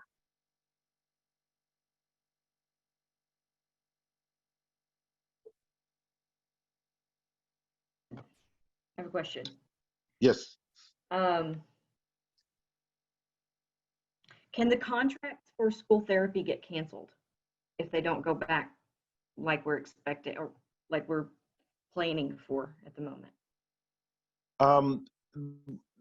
There are always cancellation clauses, but however, we've been seeing a spike in the increases in what they want in services from us. We've been providing distance services to them this year, and so they're foreseeing wanting to contract for more services for next year, knowing where they've been this year, and so that's a positive outlook on our contracts, because we thought, we're wondering at one time we were thinking that we were going to have a $3 to $4 million loss in terms of our revenues for contracts, and over time the last couple of months we've been seeing that not only do they continue to contract with us, but they continue to wanting to expand our contracts with us for next year. So I see that as a continuation for next year. I don't see that reducing. And let me speak to that real quick. Ms. Duhan, special ed has been one of those federal mandates that hasn't seen hardly any compromise by the federal government. And so districts are essentially bound to a legal contract to provide special ed services for our special needs kids. So I think that's why we've seen a greater need for our therapists now than ever before, because they haven't seen any relief whatsoever in services they're expected to provide. So our therapists are essential in doing that. Okay, I just want to make sure that there's not a potential for us to plan for everything according to the contracts we've received and then them renege on the contracts. Well, and the other thing that you have to remember is if a school district, let's say Cy-Fair, wanted to do their own special ed therapy services, they would have to go out and hire 60 therapists first. I mean, it would take a minute. It would take months for them to transition from us into something else. They would have to put a tremendous amount of infrastructure in place also to be able to provide the service. So we would see it coming a mile away. The special schools, they could end those more abruptly than they could therapy services. But for both, just to be clear, while there's a provision in those base contracts, the template contracts that either party can terminate them, I think on 30 days notice, there's no provision for a refund. And so, for example, with special schools, that they pay the seats up front. And so if they don't use them for whatever reason, there's no provision for a refund. And that's on purpose. It's because we're employing those staff and we have contractual commitments to staff, regardless of whether or not the seat is filled for whatever reason, COVID or otherwise. Thanks. Right, exactly. I was going to mention that special schools is very important, and we include that in there because we want to make sure that they don't cancel that, so that because we have to set up a school and hire staff and be able to incur expenses that we've already had done. So thank you for the questions. Any more questions before I move on to the next slide in terms of expenditures? I cannot see everybody, so because my phone is limited. So if you would. The only one I can see right now is Sarah, because you were speaking a few minutes ago. So if it's okay for me to move on, if you see anybody that has a question, please just alert me. Okay. So in terms of expenditures, our general fund is 69.6. We are looking at a payroll of 39.6 million, 5 million in contracted services, 2.7 in supplies, miscellaneous cost 8.1 million, capital outlay 211,000, and then transfers out of 13.8 million. And I'll talk more about that transfer out in the next slide, which is to other funds. One of the things that we're looking at is the capital improvement plan, and we're setting aside 5,740,000 for capital projects, of which also it includes a payment reserve of 3.2 million, so that we can pay down our debt from the currently amounts that we have. We also have 2.9 million for debt service for the P&I payments for next year. CASE is our local match of 550,000 that allows us to bring in some federal dollars. And then we also have Head Start at 750,000 and Start Reimagine at 648,000. One of the things that we're implementing is the $15 amount minimum salary, but that also includes Head Start. And so that's something that I want to make sure that we talk about, because it includes an increase of approximately 400,000 towards Head Start and early Head Start to be able to go to the $15 an hour, not just in general fund, but also in Head Start as well. And so that will require a transfer out to Head Start as part of that 901,000 that Aaron talked about regarding the implementation of the $15 an hour salary schedule. Planned use of fund balance or one-time expenditures are the Start Reimagine, 648,000.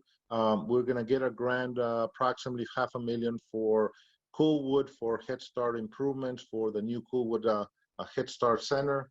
And then, of course, the building upgrades that we're looking at for capital projects for 5.7 million and 4.5 for debt service.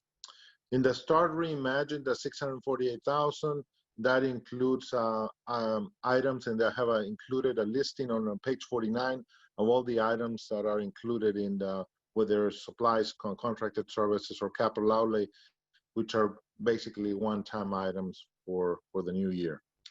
There are 6.17 positions on page 50. Therapy, which is 1.17. FTEs to continue to service the contracts that we have with school districts. We have an instructional coach for special schools, a director for adult ed grant, training coordinator for our technology, communications, client engagement, and also a graphic design manager for our communications enhancement for a total of 6.17 new positions. In terms of salaries that are included is the $15 minimum salary schedule. The special schools includes a stipend for quality supervision for being at our special schools. Also salaries for staff at 2% to maintain competitiveness for administrative and support staff.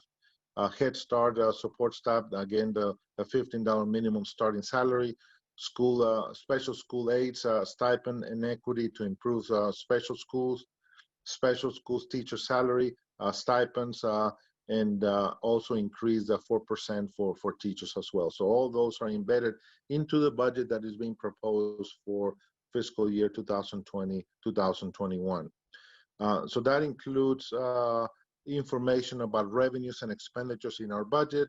I'll pause here for any questions regarding what's included in the budget, or any questions that you may have regarding the information that I've presented up to page 52 of the presentation. I want to clarify I'm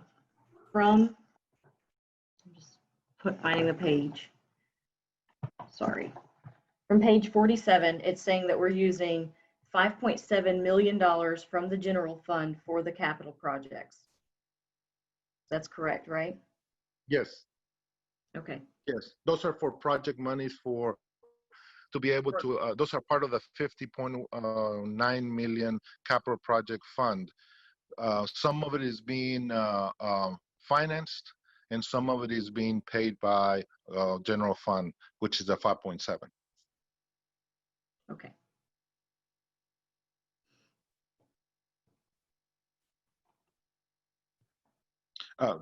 Thank you. And then there's another chart that I'm going to talk about that again later on Sorry, in the Jesus, presentation. you probably can't see. Mr. Sumner's has a question. Okay. Can you hear me? Yes, I can. Okay. So what you're telling us is that you have incorporated the $900,000 salary increase into this budget request. Yes, sir. And part of that includes a 400,000 transfer out to Head Start in order to, because most of our salaries that are impacted are in the Head Start grant or the Head Start program, not so much in the general fund. So it required a 400,000 transfer out to Head Start. Keep in mind that we receive about $1.2 million from indirect costs from the federal government that comes from Head Start to general fund. So we'll still have a net increase to general fund. Okay. Following up, who made the decision to do this in the budget when TASB's recommendation was only to $1,250?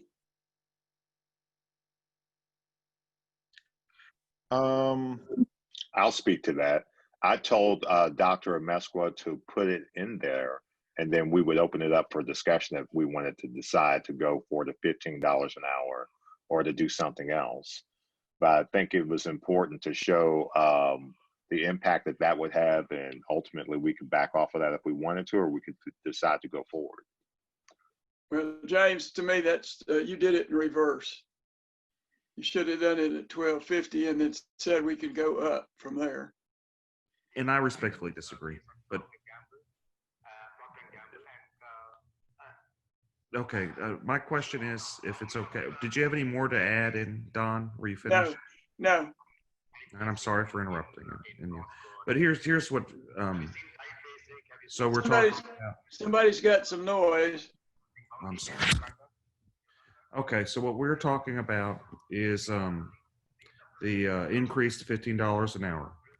And my question is, did TASB approve the methodology that we have, that $15 an hour increase? I believe they did.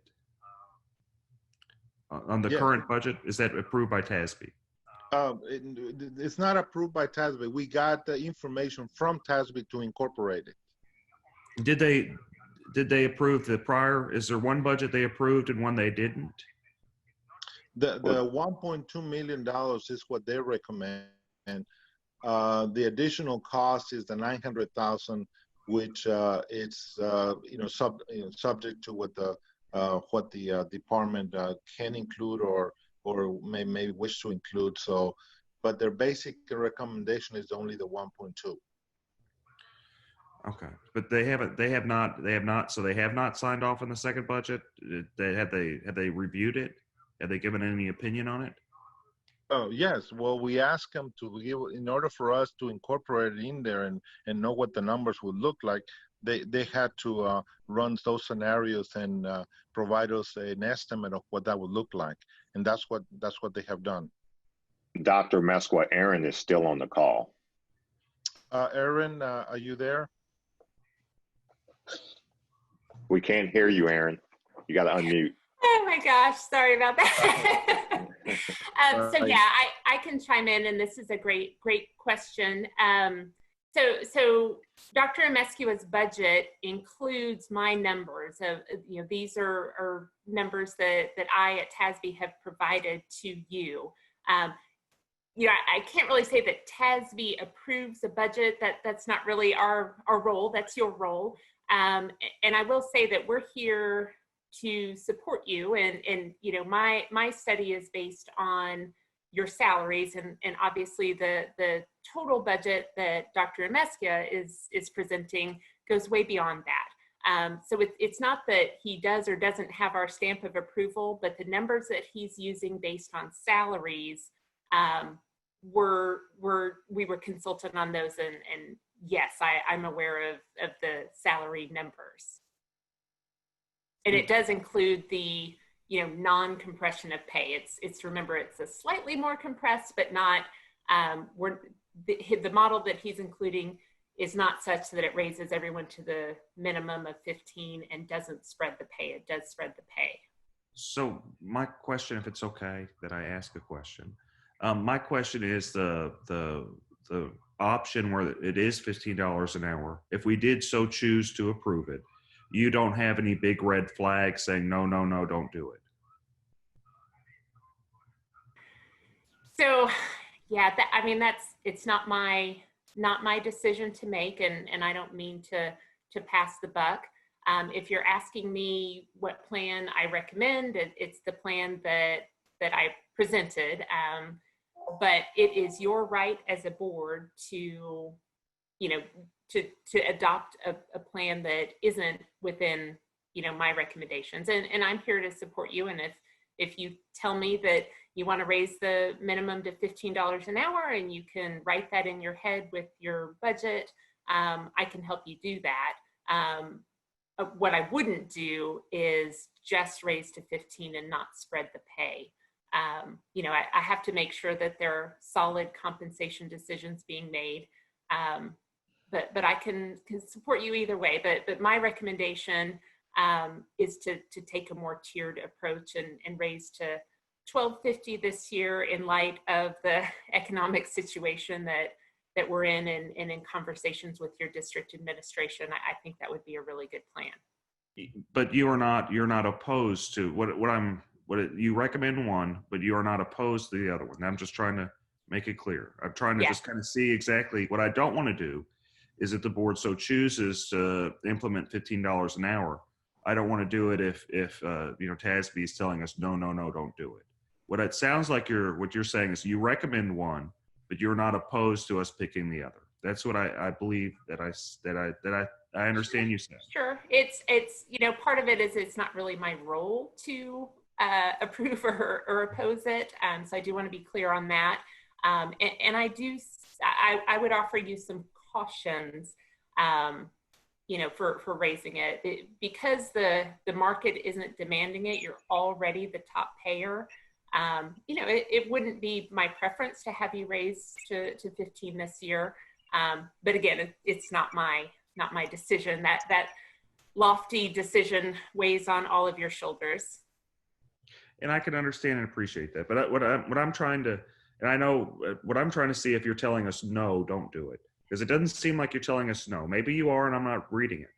I'm just what I'm trying to get out of you. I don't mean you have to pardon me because I am a lawyer. You have to pardon me. Yeah, and it's probably my natural instinct coming out. I apologize for that. I'm sorry. But I'm just wondering, is there, I don't see any red flags. I see your position is I prefer you to pick this one over this one. But I'm not hearing from you caution, caution, caution, beware, beware, beware. That's what I'm not hearing.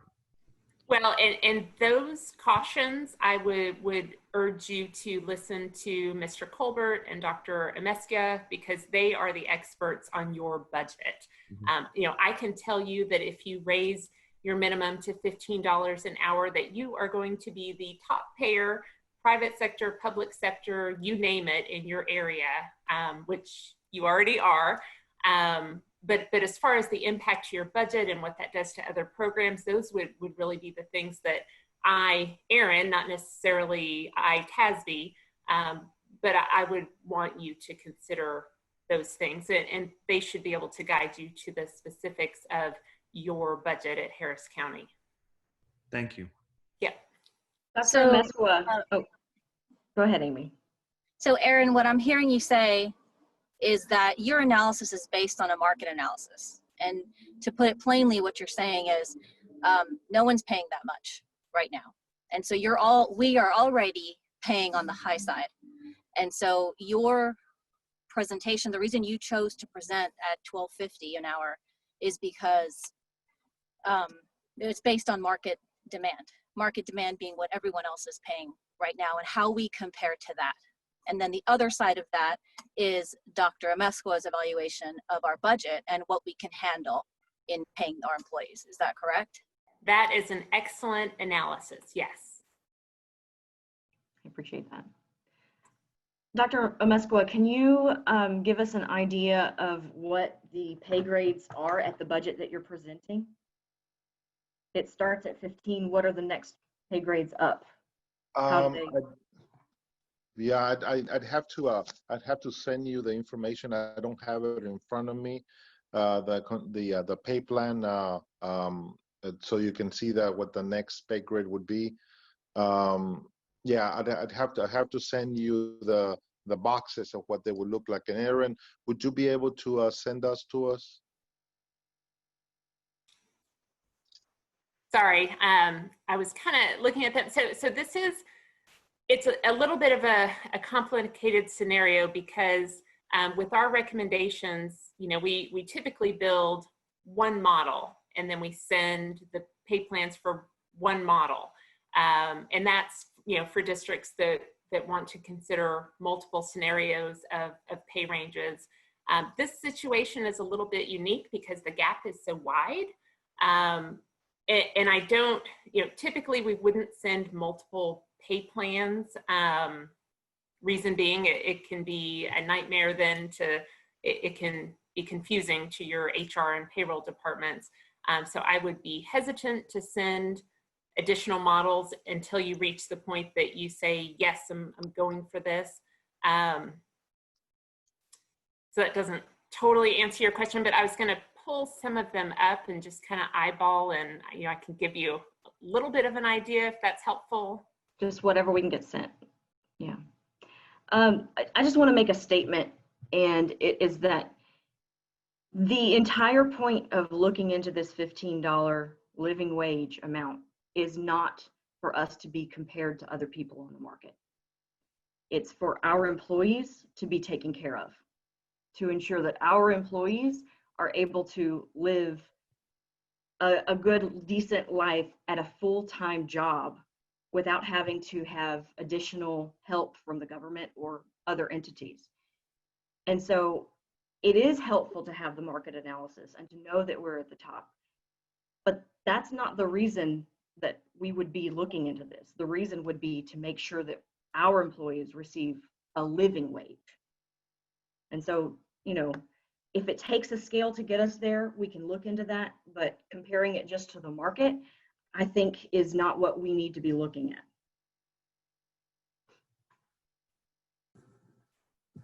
Yeah, I just want to follow up on that and say that typically when someone says, this is what I recommend, that typically means that this is the best choice. And this is what, anything else, I wouldn't recommend that. I don't think that language really applies here. So when we talk about TASB and what TASB is, quote, recommending, I mean, what Aaron's presenting is, this is what I would present generally from a business standpoint in comparison to the market. Mm-hmm. But that's not really what we're talking about here.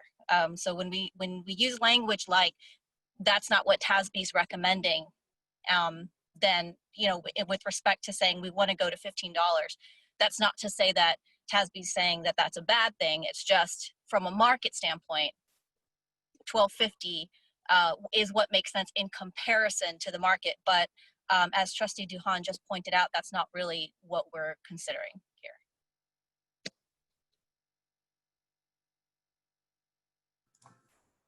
And I just want to add, if I may,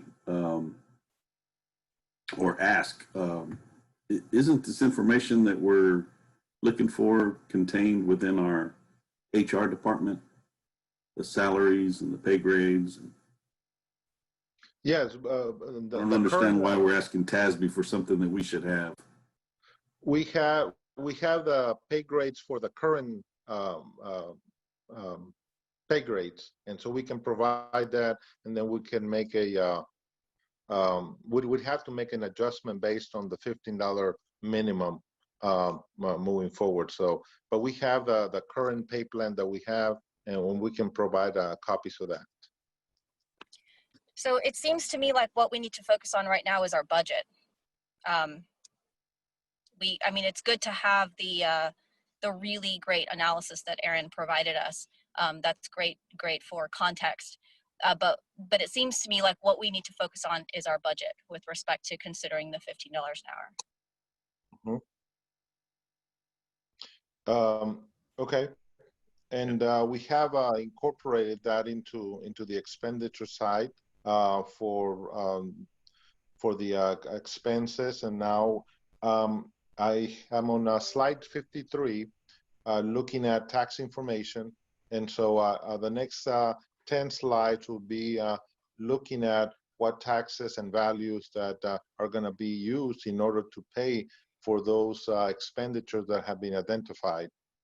So starting on page 54, you see that there's a growth of approximately 22 billion in values. Last year's values were 483 billion. That's where we're at right now. They're going to end up at probably 482 point something. I think it's slightly under the projection. 505 billion is a projection, a preliminary estimate for next year. Those values will not be received, the certified values will not be received until after July the 25th. So in terms of our values, they went up by 4.93% from last year.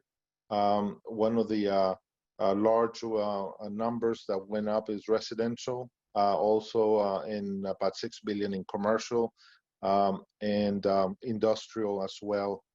They sort of kind of maintain that level from last year.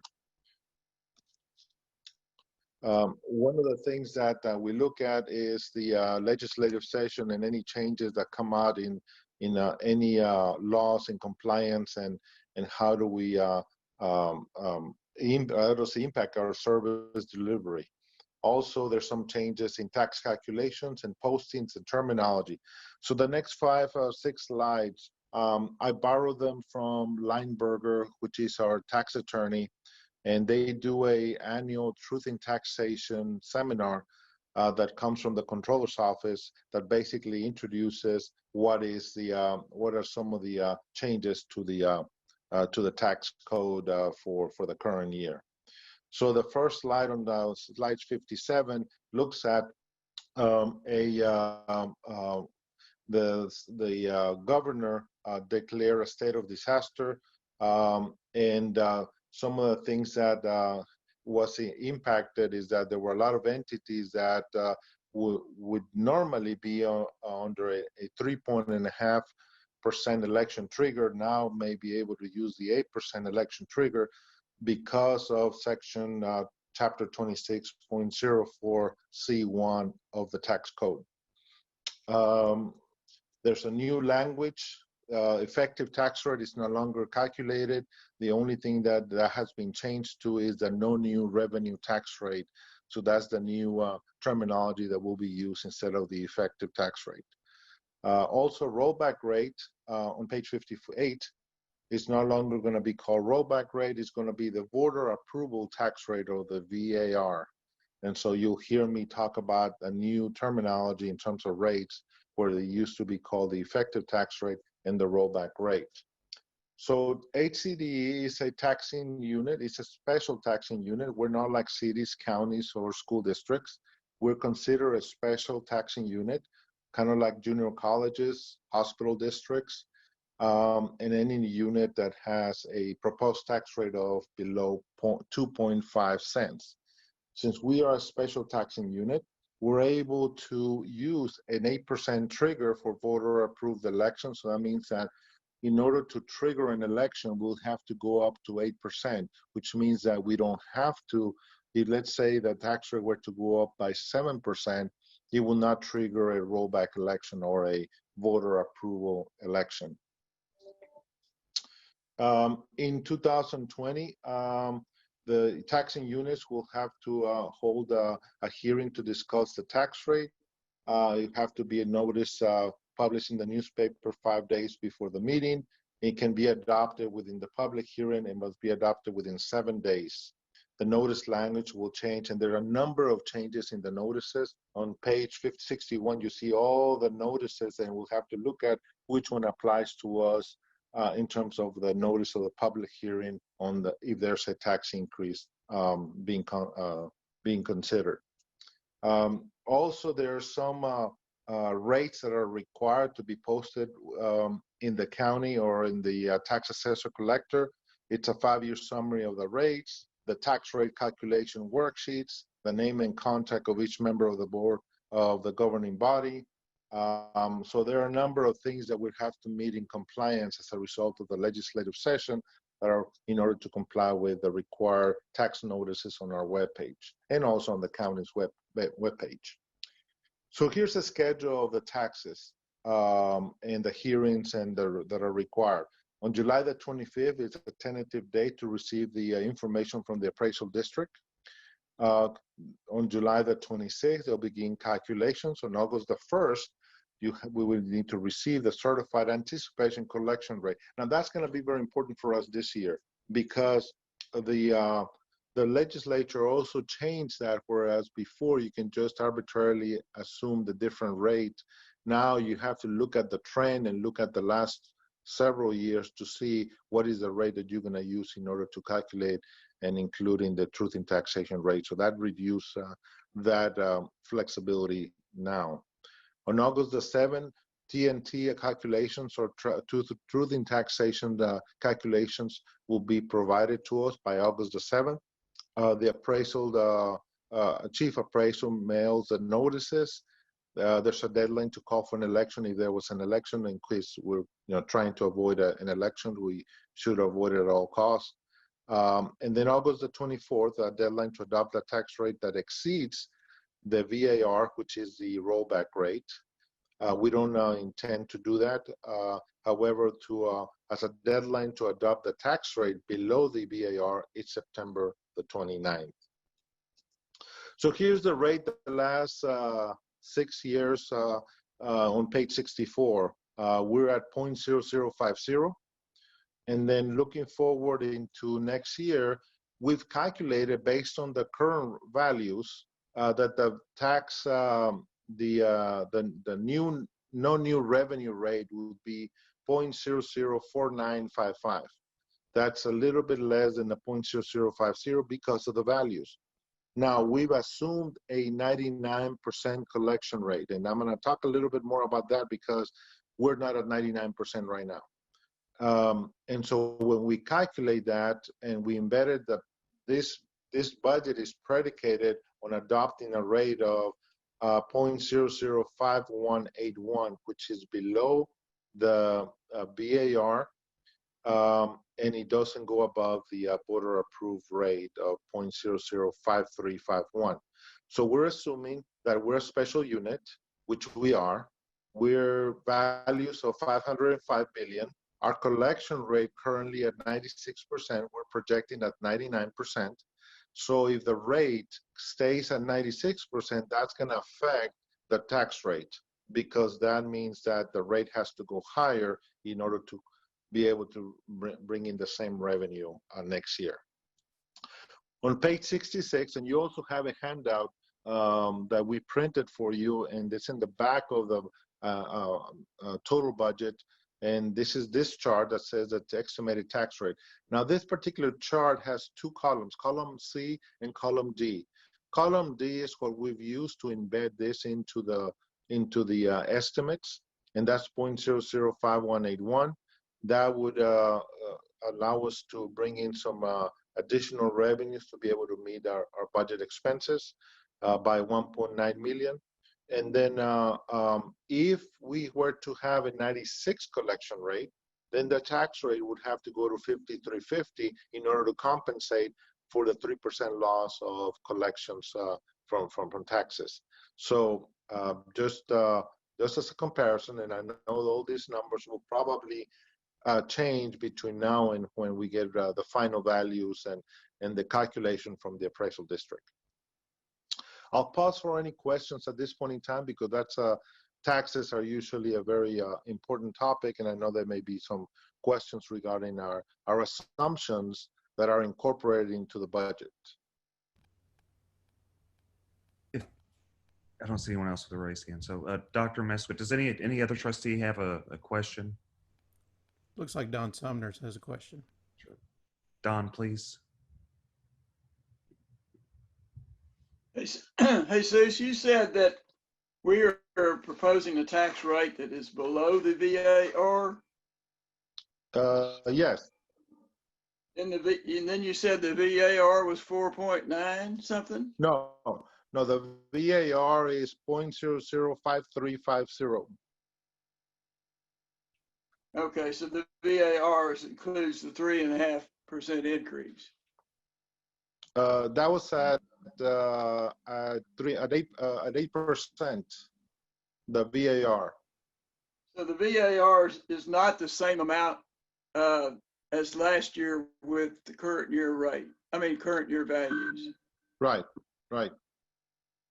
Okay, so it's last year's amount plus 3.5%. It's slightly higher than 3.5. It's like almost 4.5, maybe 5%. So how did you calculate that then? We had a sample of the template from last year, and we just plugged in numbers. We don't have the new calculation template from the controller's office yet, so this is a guesstimate based on last year. So it is gonna vary a little bit. So I'd have to get the calculation template from the controller's office for this year in order to get to a more precise number. Okay, well, what I'm worried about is that we're right on the edge of falling into that we must pass the tax rate by August 24th. Yeah, no, we won't. We won't be in that. We will not get anywhere close that. Okay. Well, your proposed rate right now is above the VAR, right? No, it's not. It's not above the VAR. The VAR is you have to take 8% of the 50, which is 54. Okay, so the VAR is 8%. Yes. Okay, not the 3.5%. No, the 3.5 is for cities and counties. I got you. Okay, so we're Yes, way under that then. Yeah, we're way under that. Okay. All right. Thank you. Thank you. Any other trustees have questions? I don't see none. Sorry, Dr. Jesus. Okay. But I did have a question for you, if that's okay. Yes, sir. Okay. So what I'm looking at slide 65. Yes. The 19, 20, and then the 20, the 18, 19, 20, where it says new rate on the top.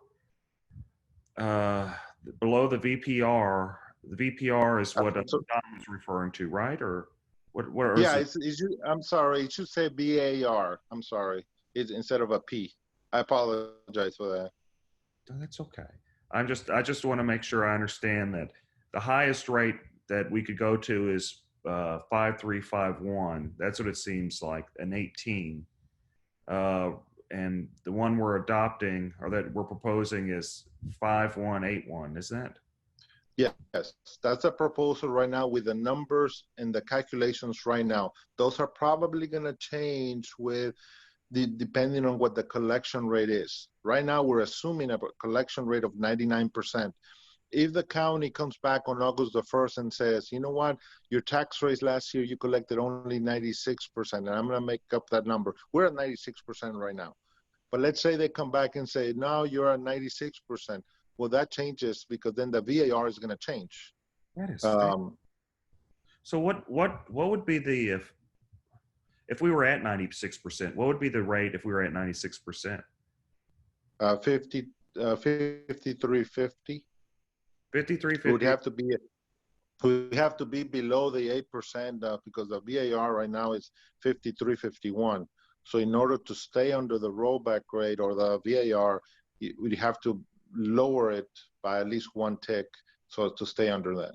But what I'm understanding you saying, Dr. Jesus, if we stay at our current collection rate at 96%, we may want to consider a rate of 0.005351. Is that what you're saying? The 53550 only, 5350. So if we're, that's fascinating. So if we want to be cautious, we might want to consider the rate of 5350. But Right, that's correct, but there's a restriction on what collection rate we can use. The legislature changed that. You cannot just arbitrarily use any number there. We have to now look at, and that's what the county is going to look at, and they're going to use the rate that most likely fits the trend for the Department of Ed. And so they'll be the ones that calculate the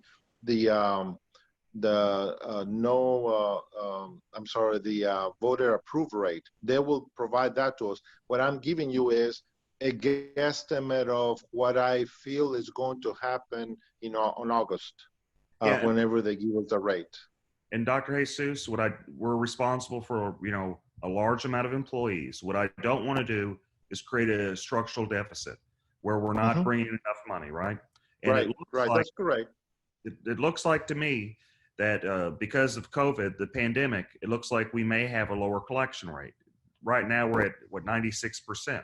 Yeah, if we continue to have a low collection rate, what we do not want to do is set it up where, we set ourselves up for failure where we have a deficit. That's what I don't want to set it up where we have a deficit. That's all. And if you're telling me that our collection rate right now is 96%, it was last year at 99%, but now it's 96%. I have a little pause and I'm wondering, is our collection rate going to be only 96% this year? And if it is only 96% this year, are we setting ourselves up potentially next year for a structural deficit? Are we setting ourselves up? That's all. Right. Let me if you look on page 66, and that's why I gave you two scenarios. You look at column D is basically the scenario that you're talking about. If for some reason that we're not going to collect any more dollars now and we're going to be at 96% next year, then the rate has to be 53.50 in order for us to receive the same number. So I've given you the scenarios that more than likely would happen depending on what happens to the collection rate. I can't just lock into just one rate right now. I need to give you just the options of that, because I don't know what's going to happen in August with the collection rate. And then I hate to come back and say, well, no, I said 5181, but now we have to go to 5350. So I given you both of those, and it could be somewhere in between there, depending on what the collection rate will be. And also keep in mind, and I was mentioning this the other day, that when this pandemic hit, February, by that time, we had already collected 93% of our taxes. So that means that most of our taxes were in. What we're basically receiving now is just, some late payments. And so if that were to happen now we're going into the fall knowing that there is a pandemic and knowing that there is unemployment. And so that may actually reduce the percentage of the collection rate between now and February. So we may need to be a little more conservative in that regard. And so that's a discussion that we'll have to have with the county and the tax assessor collector, so that we can calculate the appropriate rate and calculation for next year. Just real quick, the board needs to remember that you're going to approve the tax rate in September. And so the budget's going to be approved in July. So we still have some time to make adjustments if necessary. What Dr. Amesco is proposing, to do everything that everyone has requested, including the $15 increase of the minimum uncompressed, we would need to have approved a tax rate of 0.005181, and that would balance our budget and that's at a 99% collection rate. If the collection rate came in under that, then we would make adjustments, but we would certainly need to stay below the 5351, so we wouldn't have to go to a special election. And that's so correct. The decision on the exact tax rate does not need to be made now or even in July. It's going to be made in September. But we just need to know what the board's tolerance level and comfortableness is and how much you're willing to increase it by. And so we can propose a budget that the tax rate and the budget would agree with one another on that. I think Mr. Sumner's had a question. I haven't. I've got a statement. I would expect that we're going to have less than the 99%, based on the 96 at the current point. We will know by the middle of July, basically, what it's going to be, because that's June 30th is the cutoff date for when the collection firm gets their extra 20%. So everybody tries to get paid by June 30th. So. Right. So we'll see that what the collection rates are going to be and be able to adjust that those rates. But again, it's looking ahead for 2-3 months ahead, and so we'll have to redo these recalculations. We usually do, and give you an update at the time that we receive the values and the collection rate. Remember, on August the 1st, and in August board meeting, you're going to receive what that collection rate is that we're going to incorporate into the calculation. So we'll know ahead of time that, those calculations are going to be. Are we able to request a budget analysis for the tiered approach, say a 3-year tiered approach to getting to $15 an hour, and maybe even a 2-year? Are we able to get that maybe on the next meeting, or? I can, when we did the original development plan on the 15 living wage, we assumed a 5-year horizon. We're in the 3-year right now. We can look at that and see how we'll be able to implement that, say, over a 4 or 5-year horizon instead of a 3-year. I'm sorry, you're saying this budget is a 3-year horizon? Yes. Okay. In other words, it incorporates the $15, but there is some compression. Just not a lot, but there is some. Okay.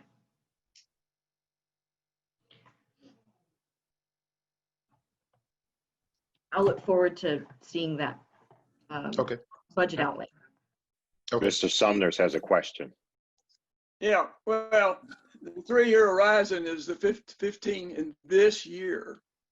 This is the 3rd year, basically. Yeah, it's not 3 more years. It's yeah. Yeah, and I'm sorry if I because we've been doing this for 2 years now, right. And so this would be the 3rd year and getting to 15. So it's either getting to 15 in 3 years or getting into 15 in 4 years, which is one more year from now, or 5 years, 2 more years from now. So so that's what I was talking about. I think that confuses everybody. This is with it becoming 15. We would just have a compressed budget, and moving forward, our efforts would be to try to uncompress our salary schedule. Right. It's with a small compression. Right. Can you elaborate a little bit on the implications of that small compression? Do you have a visual representation of that with respect to the different levels of pay grades? I think that's what we were saying. We would need to get to the board later on to show you what that would look like if we did this. The fact that we're uncompressing somewhat, it solves a lot of problems. It's not going to be as bad as it would be if it stayed compressed, but we can certainly have Natasha Truitt put together just an example, a draft of what the salary schedule would look like if the board approved the $15 minimum with a small compression.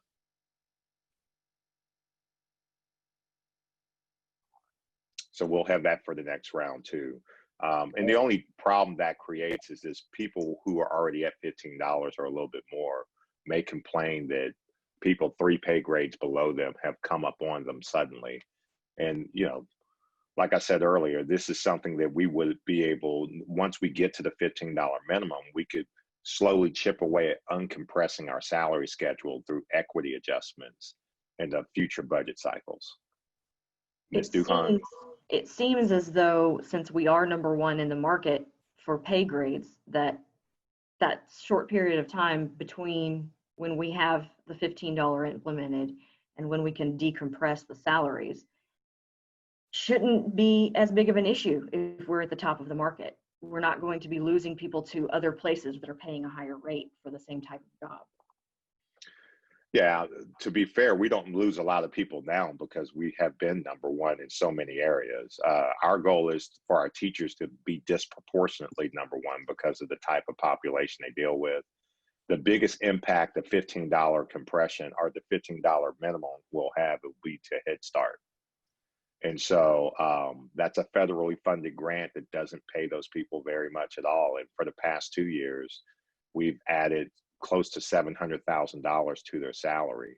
And now I think Dr. Amesqua mentioned it would be like another $480,000 towards it this year.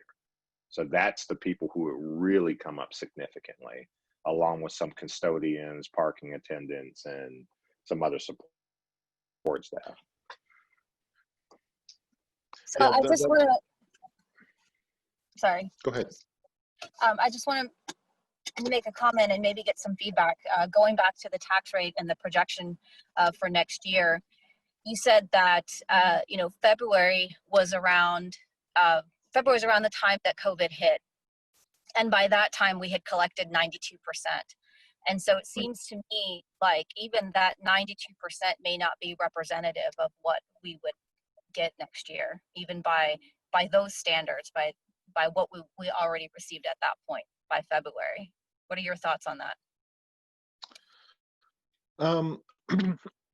Typically, we get every year, that's about the normal, 92%. The only other comparison that's the norm. That's the norm. So we may not even hit that norm. What's going to be the new norm? Well, the new norm is that if I look at the last crisis that we had, and that was the Hurricane Harvey, that was a weird way, and I don't know how to explain that other than the rate in February wasn't 92, it was 93. It went the opposite. And so I was trying to find a way on how to explain what caused people to pay their taxes during when Harvey hit, but it wasn't a higher rate of collection that the year that Harvey hit. We were at 93% in February instead of 92. So judging from the history, it's generally is not a, but we haven't seen the unemployment and the issues that this is unprecedented. Okay. So I'd have to look at the projections and talk to the county and other entities to see what are they projecting on their side as well. Yeah, I'm not looking for a real solid answer right now. I know you don't have that because, like you said, it's unprecedented. I just wanted to make that comment and throw it out there that we need to think about that we're going into a situation that we haven't been in before, and yes. we can't use previous experience. It's not right. It may not add up at the end. Right. So. Yeah, and a lot of that, it has to also to do with what type of if you are in a situation where what your tax base is, it primarily industrial, commercial, and what would be the impact on the collection rate. Also looking at residential. So if your residential is primarily mortgages that already have a prepayment where you prepay a part of your monthly payment, then generally those are collected well. But if you have, say, you've already paid your house, then that may be a little different collection. So I've been talking to my counterparts in the county, and what they are seeing is their collection rates still be in the 96%, 97% so far. So they haven't seen the downward trend just yet. I did the same thing for because I've been helping Stafford, and their rates went down. Right now they're at 95% as well. And so I'm making assumptions over there that they're going to get 95, 96%. Keep in mind that they continue to monitor their taxes because mostly they're residential in that area as well. So it's one of those things that we'll have to, in the next 2 months, the month of July and August, see what the rates are, so we can make projected in a good faith assumption for next year based on not trying to be too aggressive yet.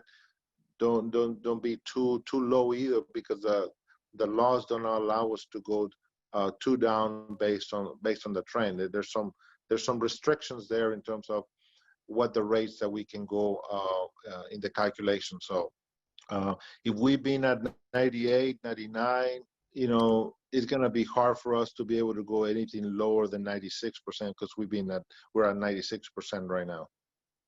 Thank you. That was helpful. Thank you. Mm-hmm.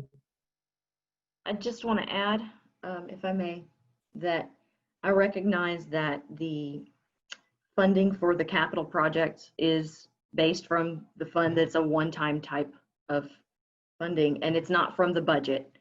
But if we're looking at what's going on in the world during this pandemic, I feel like concentrating on our employees is going to be viewed as beneficial and helpful, whereas concentrating on adding costs to buildings is not going to look good. In a time that we don't know what's going on, we don't know how things are going to pan out. I'm concerned that putting the 5.7 million from our general fund is going to look bad, even though part of it is from bonds. It's not from the budget. I feel like we need to concentrate on what the public is going to want the Department of Education to concentrate on. And I don't think it's going to be buildings. Now, the things that we need to do, like Amy talked about, making tiers of what's most important. There are some updates that seem obvious that we need to do, and it is good to do it during a time whenever the interest rates are very low. So I don't think that we should just cut it all out, but I do think that we need to level with the budget and looking at that and try to make sure that we're not throwing everything at this capital project during the pandemic. So. Well, let me speak to that. Certainly, that's something that we gave significant consideration to. In fact, I have planned to propose the ideal to y'all far sooner, but I wanted to see what the implications of the pandemic were happening, not only to our budget, but also to our community landscape. We have a couple of problems. One, we're sitting on top of a lot of cash. That does not look good at all. And we've been doing it for years, hoarding profits that we've gotten from our choice partners and from other revenue generating divisions. And we've not invested any of that money back into some of our dilapidated facilities that need some attention. And so I don't know that we would get a lot of friction from upgrading and refreshing some of our facilities, especially ones that have some health issues and concerns where we've had to evacuate our staff from there because of health concerns, i.e. the adult ed building. And we're looking at some of that with some of our middle school at High Point East. And I see these two things as completely separate. I see one, as you mentioned, Ms. Duhan, fund balance funding, some of our capital projects. And then some of the other things we're looking at doing are certainly operating costs. And so, we're going to come under scrutiny no matter what we do. And so we need to try to do what's right. I think that the board did very well this year when the board took the initial step to say, hey, we need to feed families out there. Our Head Start program, that's money that was coming out of our fund balance or our operating budget. And then on top of that, we've also contributed money to our education foundation to try to elicit grant scholarship sponsorships too, which I think speaks to the community stewardship component. So I think we've done our part to try to also provide some flanking moves to help the county. And some of those haven't gotten as much attention as we thought it would. Maybe that will happen later, but I think the projects is something that we really, really need to strongly consider, especially while we can really take advantage of some extremely low interest rates and bring down our fund balance into a proportionate amount. I think I would just like us to consider concentrating more on people, employees, the people that we can help, the teachers that we can help. and take a look at how we could possibly shift some of what is looking like it's being invested into the capital project more towards people. Go ahead, Danny. Sorry. Oh, you're good.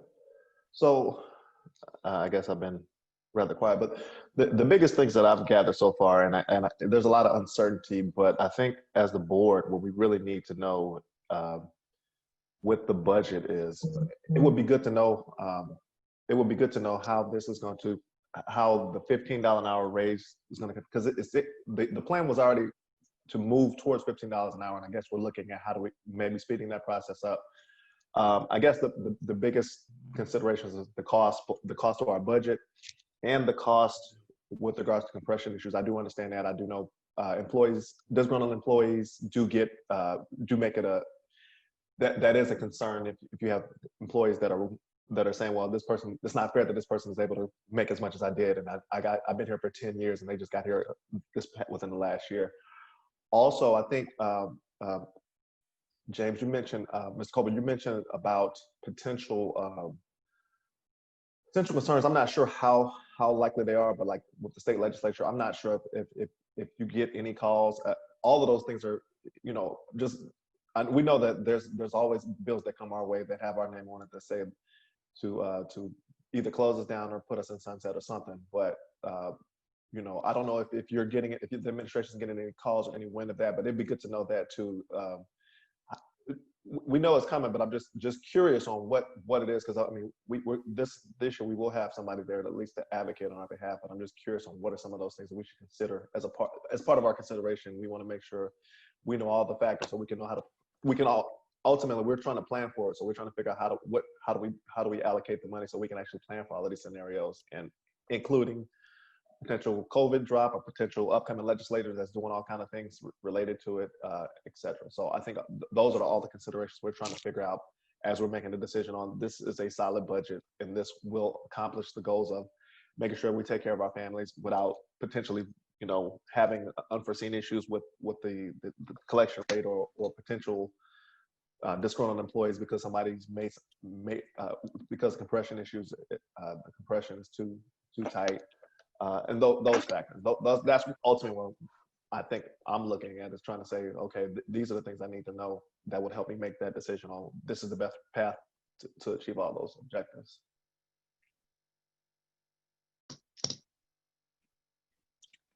All right, Dr. Mesqua, take us away. We're going on 3 hours. Okay, I'm almost there. I got about 12 slides and starting on page 68. Are we on slide 80 now? I did number 68. If it was okay, you did say something I wanted to point out. You talked about the collection rate being higher. The reason it was higher is because there was a payment plan, and a lot of people took advantage of that payment plan during Hurricane Harvey. I know it was because I own real estate, and I took advantage of that payment plan as I was allowed to by law. But that's why you had a higher collection rate from Harvey, is because you didn't have to pay as much. And I think we have a good budget. I'd note with building buildings, I think now is a good time to build buildings, because I think the land value inherently, you're going to get a good deal with it. You're also going to get a good deal with labor. And I think building buildings is also a way where we can engage the community and provide jobs by building buildings. I think we need to have a balanced approach. I don't think it only needs to be building buildings, but I think building schools is helpful to us in a few ways.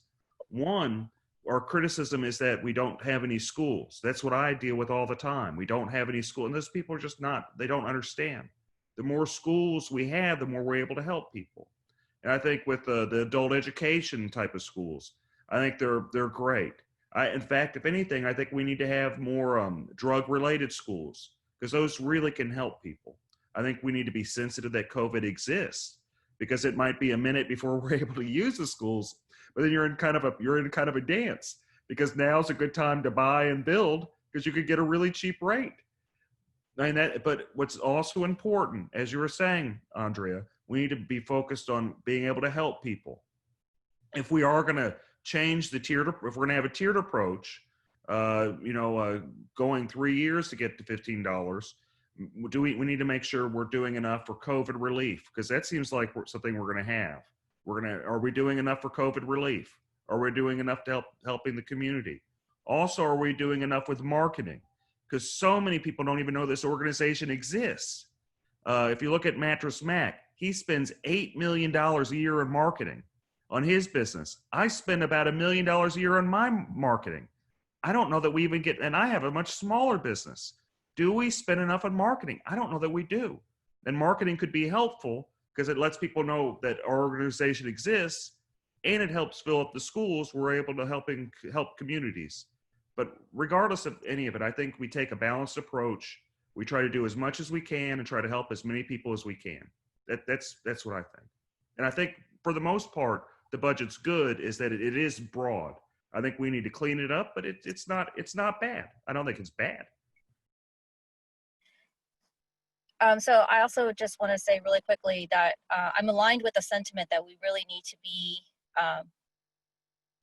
aware of what we're doing in the COVID environment, but also building schools is in line with helping our people. If our employers are working in a building that is such that at some point during the day they have to exit the building because of whatever reason that the building is not adequate, then that's a problem too, and that's not really acceptable. So again, what I would like to see, and I know this is coming, but again, I'm just wondering what those emergency issues are. What do we need to deal with right now? But I do want to point out that building a new school may not necessarily be out of line with saying we need to be here to help our people, especially if we have employees working in buildings that are just not adequate.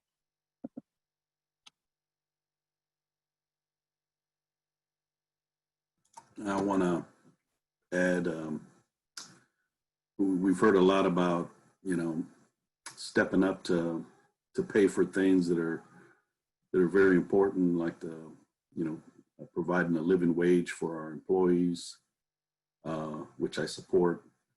I'm excited about the potential that we have to grow our organization through this capital campaign, capital improvement plan. And then, I'm also supportive of the marketing plan and push that we're making. But I haven't heard where we've scrubbed our budget. I know we're concerned about COVID and what might transpire with tax collection rates, but we have been working remotely for, I guess, 3, maybe 4 months now. I know that a lot of lights haven't been getting turned on. Maybe the AC has been cycling off more than on. Have we looked at where there are some budget savings that we can already, dollars that we can already count? And then looking into the future, there's got to be some areas where we had planned on spending something that didn't get spent because we got a better quote or, for whatever reason. I'd like to, before we approve a budget, I'd like to hear at least, that we've looked at possible savings, whatever amount, whatever level it may be. I want to see some effort to trim in areas where we can. As we're growing in other areas, I think we need to look at the entire budget too. I was also wondering, Dr. Amezcua, is the marketing budget that Eric was talking about included in this? And I'm just not seeing it, but. Yes, it's under the campaign awareness program, brand awareness.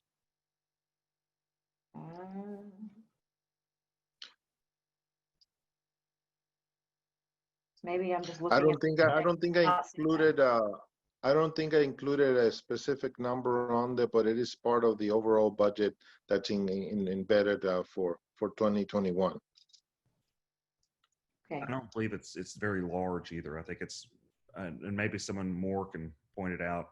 But if I remember right, my guess is it's about 600,000, maybe 700,000 we're spending on marketing, And some of it is we're changing existing resources. I've never thought we spent enough in marketing, but I'm not going to micromanage the organization. I never want to micromanage the organization.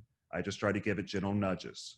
And sometimes I'm very maybe repetitive in my gentle nudges. If you look at,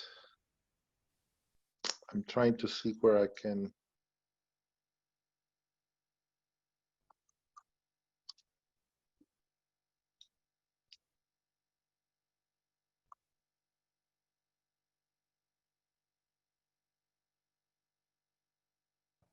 Anyways, I didn't mean to hold up the meeting for that. No, it's okay. Let me try to find it in the.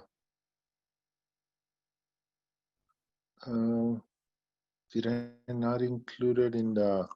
I don't think I separated in a bullet the dollar number, but I believe it's $800,000 that was added to the awareness campaign. We just increased the awareness campaign amount, Dr. Mesqua. That's we right. moved some of the money over, and we increased what our budget was. We took money out of billboards and commercials and transferred that to the mailers and added, I think, an additional $200,000 or $300,000. So there's not going to be a separate line item. It's going to be an increased request for that budgeted item. So maybe, what do you think the total amount we were spending on marketing, on advertising? Prior to this budget cycle, I couldn't tell you, but I think it was somewhere like $300,000 or $400,000, and we're looking at adding about $800,000 or $900,000 to it. So we're looking at a total of maybe $1 million, $1.1 million in advertising. I think it'll be just under that because, yeah. And what we're doing is the mailers will cost more than that, but instead of buying billboard signs this year, instead of doing commercials at the beginning of movies, we're going to take the money that we allocated for that and also help to use that to supplement some of the cost of the mailers. So the increase is not as significant as it would have been if we had added this on top of the other things that we're doing. And I just as a matter of background, my own law firm, which I generate probably $7 or $8 million a year, I spend about $1 million. I probably spend near what we spend on advertising. I think we spend very little, if you may tell you the truth. We're 100. So Dr. Mesqua, let's keep it moving. I'm keeping a running list of the things that we need to provide that y'all requested for our next meeting. And I'm going to put, Ms. Duhan, if you don't mind, I think what you're wanting for is like an itemized list of costs for the awareness campaign, instead of just a bulk number, something that bullets how much is being allocated for one thing or the other. Is that correct? That'd be great. All right, Dr. Mesqua, take us away. Stop looking for that. Let's keep going, man. We're on slide 68. We got 80 to go. They're going to be fast and furious. So page 68, other funds. So far, we've been talking about the general fund. Now we're going to shift gears a little bit and talk about our facilities fund, our choice, and our grants. Page 69, we have a facilities internal service of $5,653,990, and that includes a total of 676,963 square feet that we have to maintain. And therefore, we allocate to all of our divisions a portion of that cost, which is insurance, electricity, and so on. Now, every year we have a assumption that we're going to come under that number, and that we've never had to increase that number because of savings. Mr. Cantu mentioned about, are we going to have any savings? And we're projecting to have some savings that are going to use to be able to not have a reduction in our fund balance for this year. We projected a reduction of fund balance from one-time expenditures for this year, and we're going to be able to reduce that. We've reduced about $3.4 million of capital projects that been placed on hold for this year, and also we're going to have some savings in our facilities costs for internal service. And so you will see that probably by the August, maybe September board meeting, where we're going to see a very preliminary estimate of what we're going to end up the year for 2020. Our choice partners, we're going to bring in 2.4 million from choice for 2021. We had $500,000 last year that was in choice partners that will also be transferred this year, to a total of 2,927,240. Our grants, we continue to be renewed for our Head Start and Early Head Start. The federal government went through a competitive approach, and we were awarded again the federal award for the next 5 years for Head Start. You saw at the last board meeting the last 6 months of the grant, because we were going through competition, and now we were awarded. So we're going to receive the Early Head Start as well. Local grants of 862,000, CASE 7.2 million, Head Start 22 million, and Adult Ed 3.9 million from HCAC for Adult Ed program.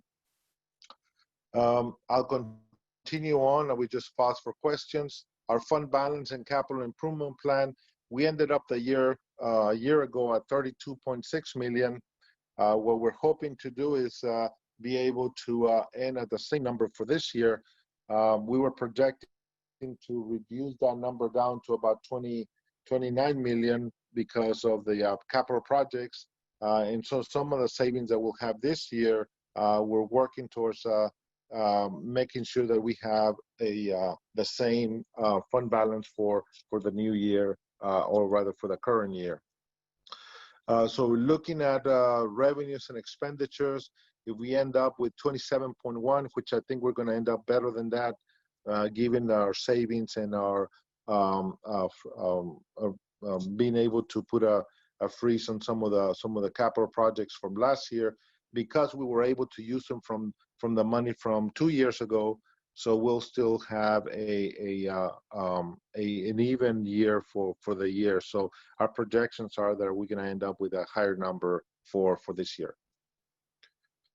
Our projected fund balance, again, 15.8 for unassigned and all the different categories. Again, because of, this is a budgeted number. I don't know what the end result is going to be, because we're still going through the year, but we're going to probably end up with a higher number than what is projected right here, because of the savings that we're going to have in our general fund.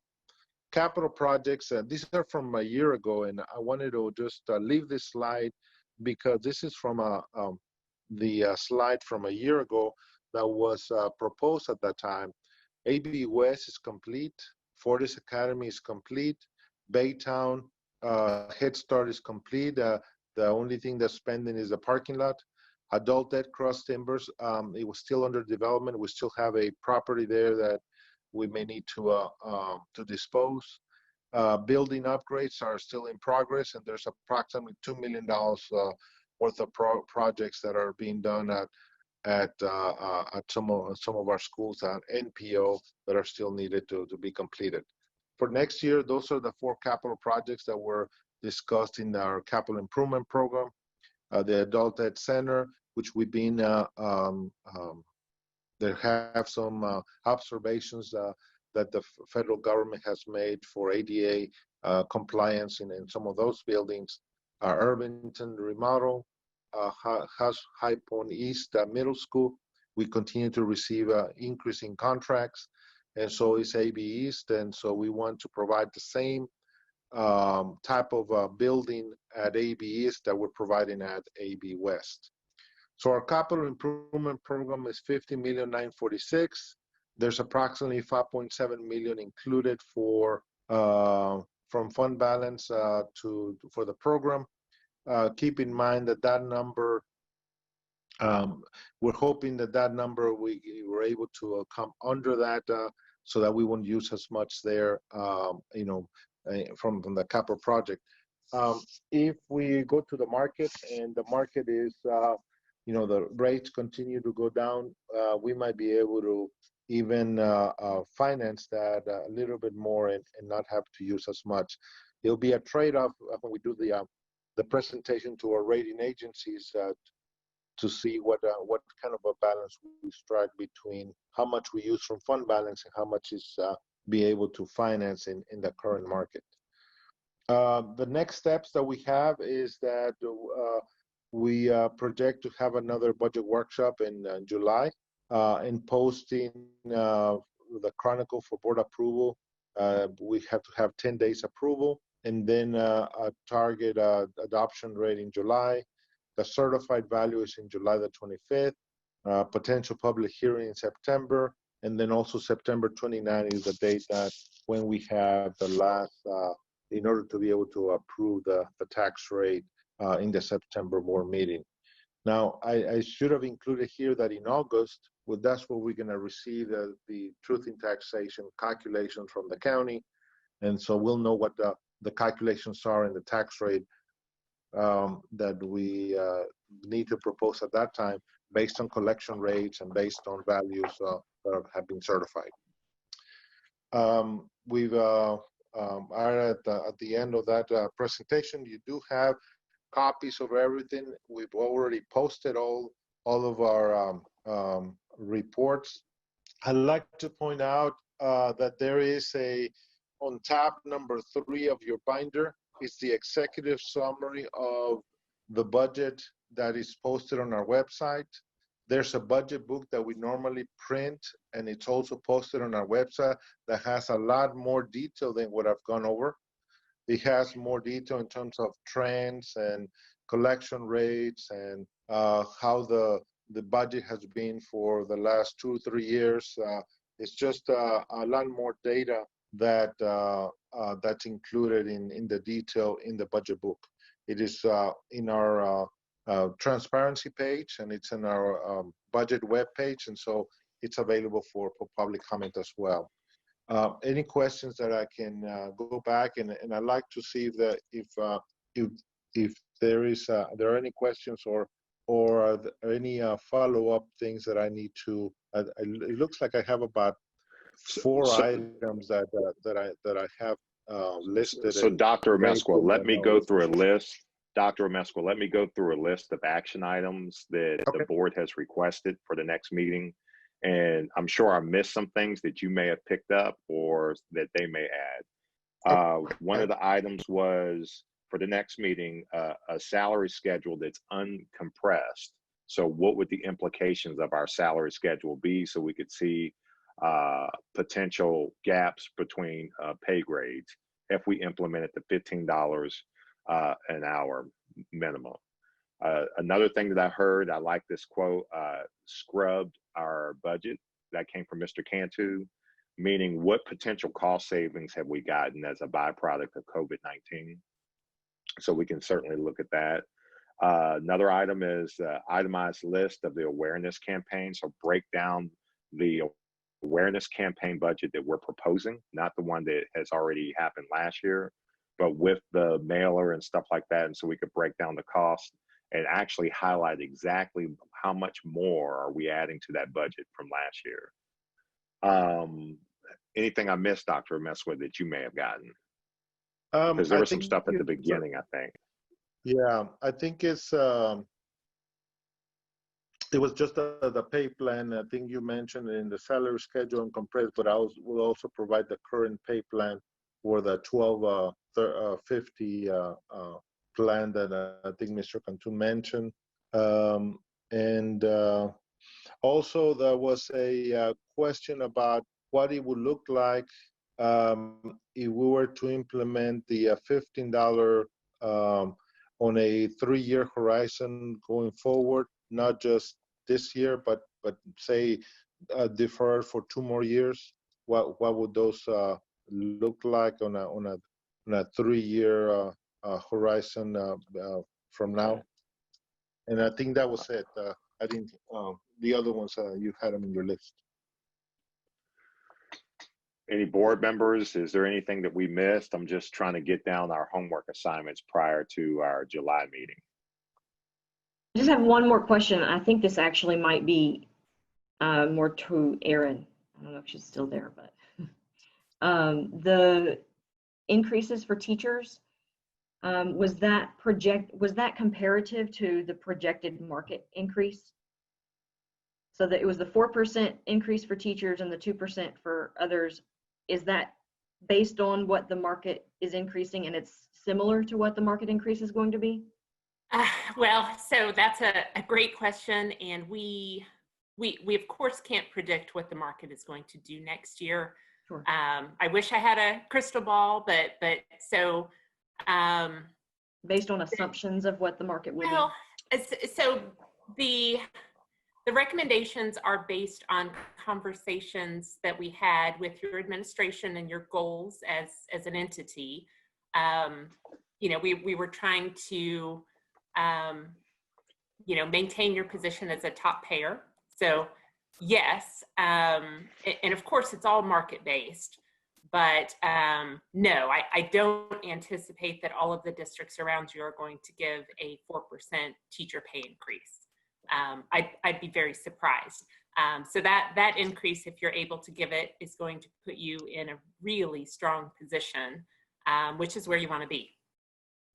And let me speak to that for a second. You know, prior to that increase had come up as one of our goals prior to the $15 minimum. That came a little bit later. And so just two things. First, not many school districts are going to give significant raises this year. Second, superintendents hold their cards close to their chest. They will not tell anybody what they're doing as far as teacher increases until they have to, because they want to be the highest paid school district in the county. And this happens statewide. I mean, all over the state, this goes on. But the third thing is one of the reasons why I was really trying to be aggressive in increasing our pay rate is to increase the quality of teachers that we get. As you know, we have a very challenging population, and it's not always an easy environment to work in. And so we need to have better incentives to encourage really competent, high quality teachers to come work on our campuses. And so salary is certainly one of the ways that we do that. And Dr. Amescoa, the budget that you just presented included this rate of increase, the 4% and 2%? Okay, thank you. Now, I just mentioning what Mr. Culver said, a lot of districts that work with Stafford and other districts that they're not doing as much as they had as on the first year of the biennium. The first year of the biennium, they went up higher than the normal. This second year of the biennium, they're not getting additional state aid, therefore they're not doing the same kind of increases that they've had in the past. So this will actually keep us ahead of the market.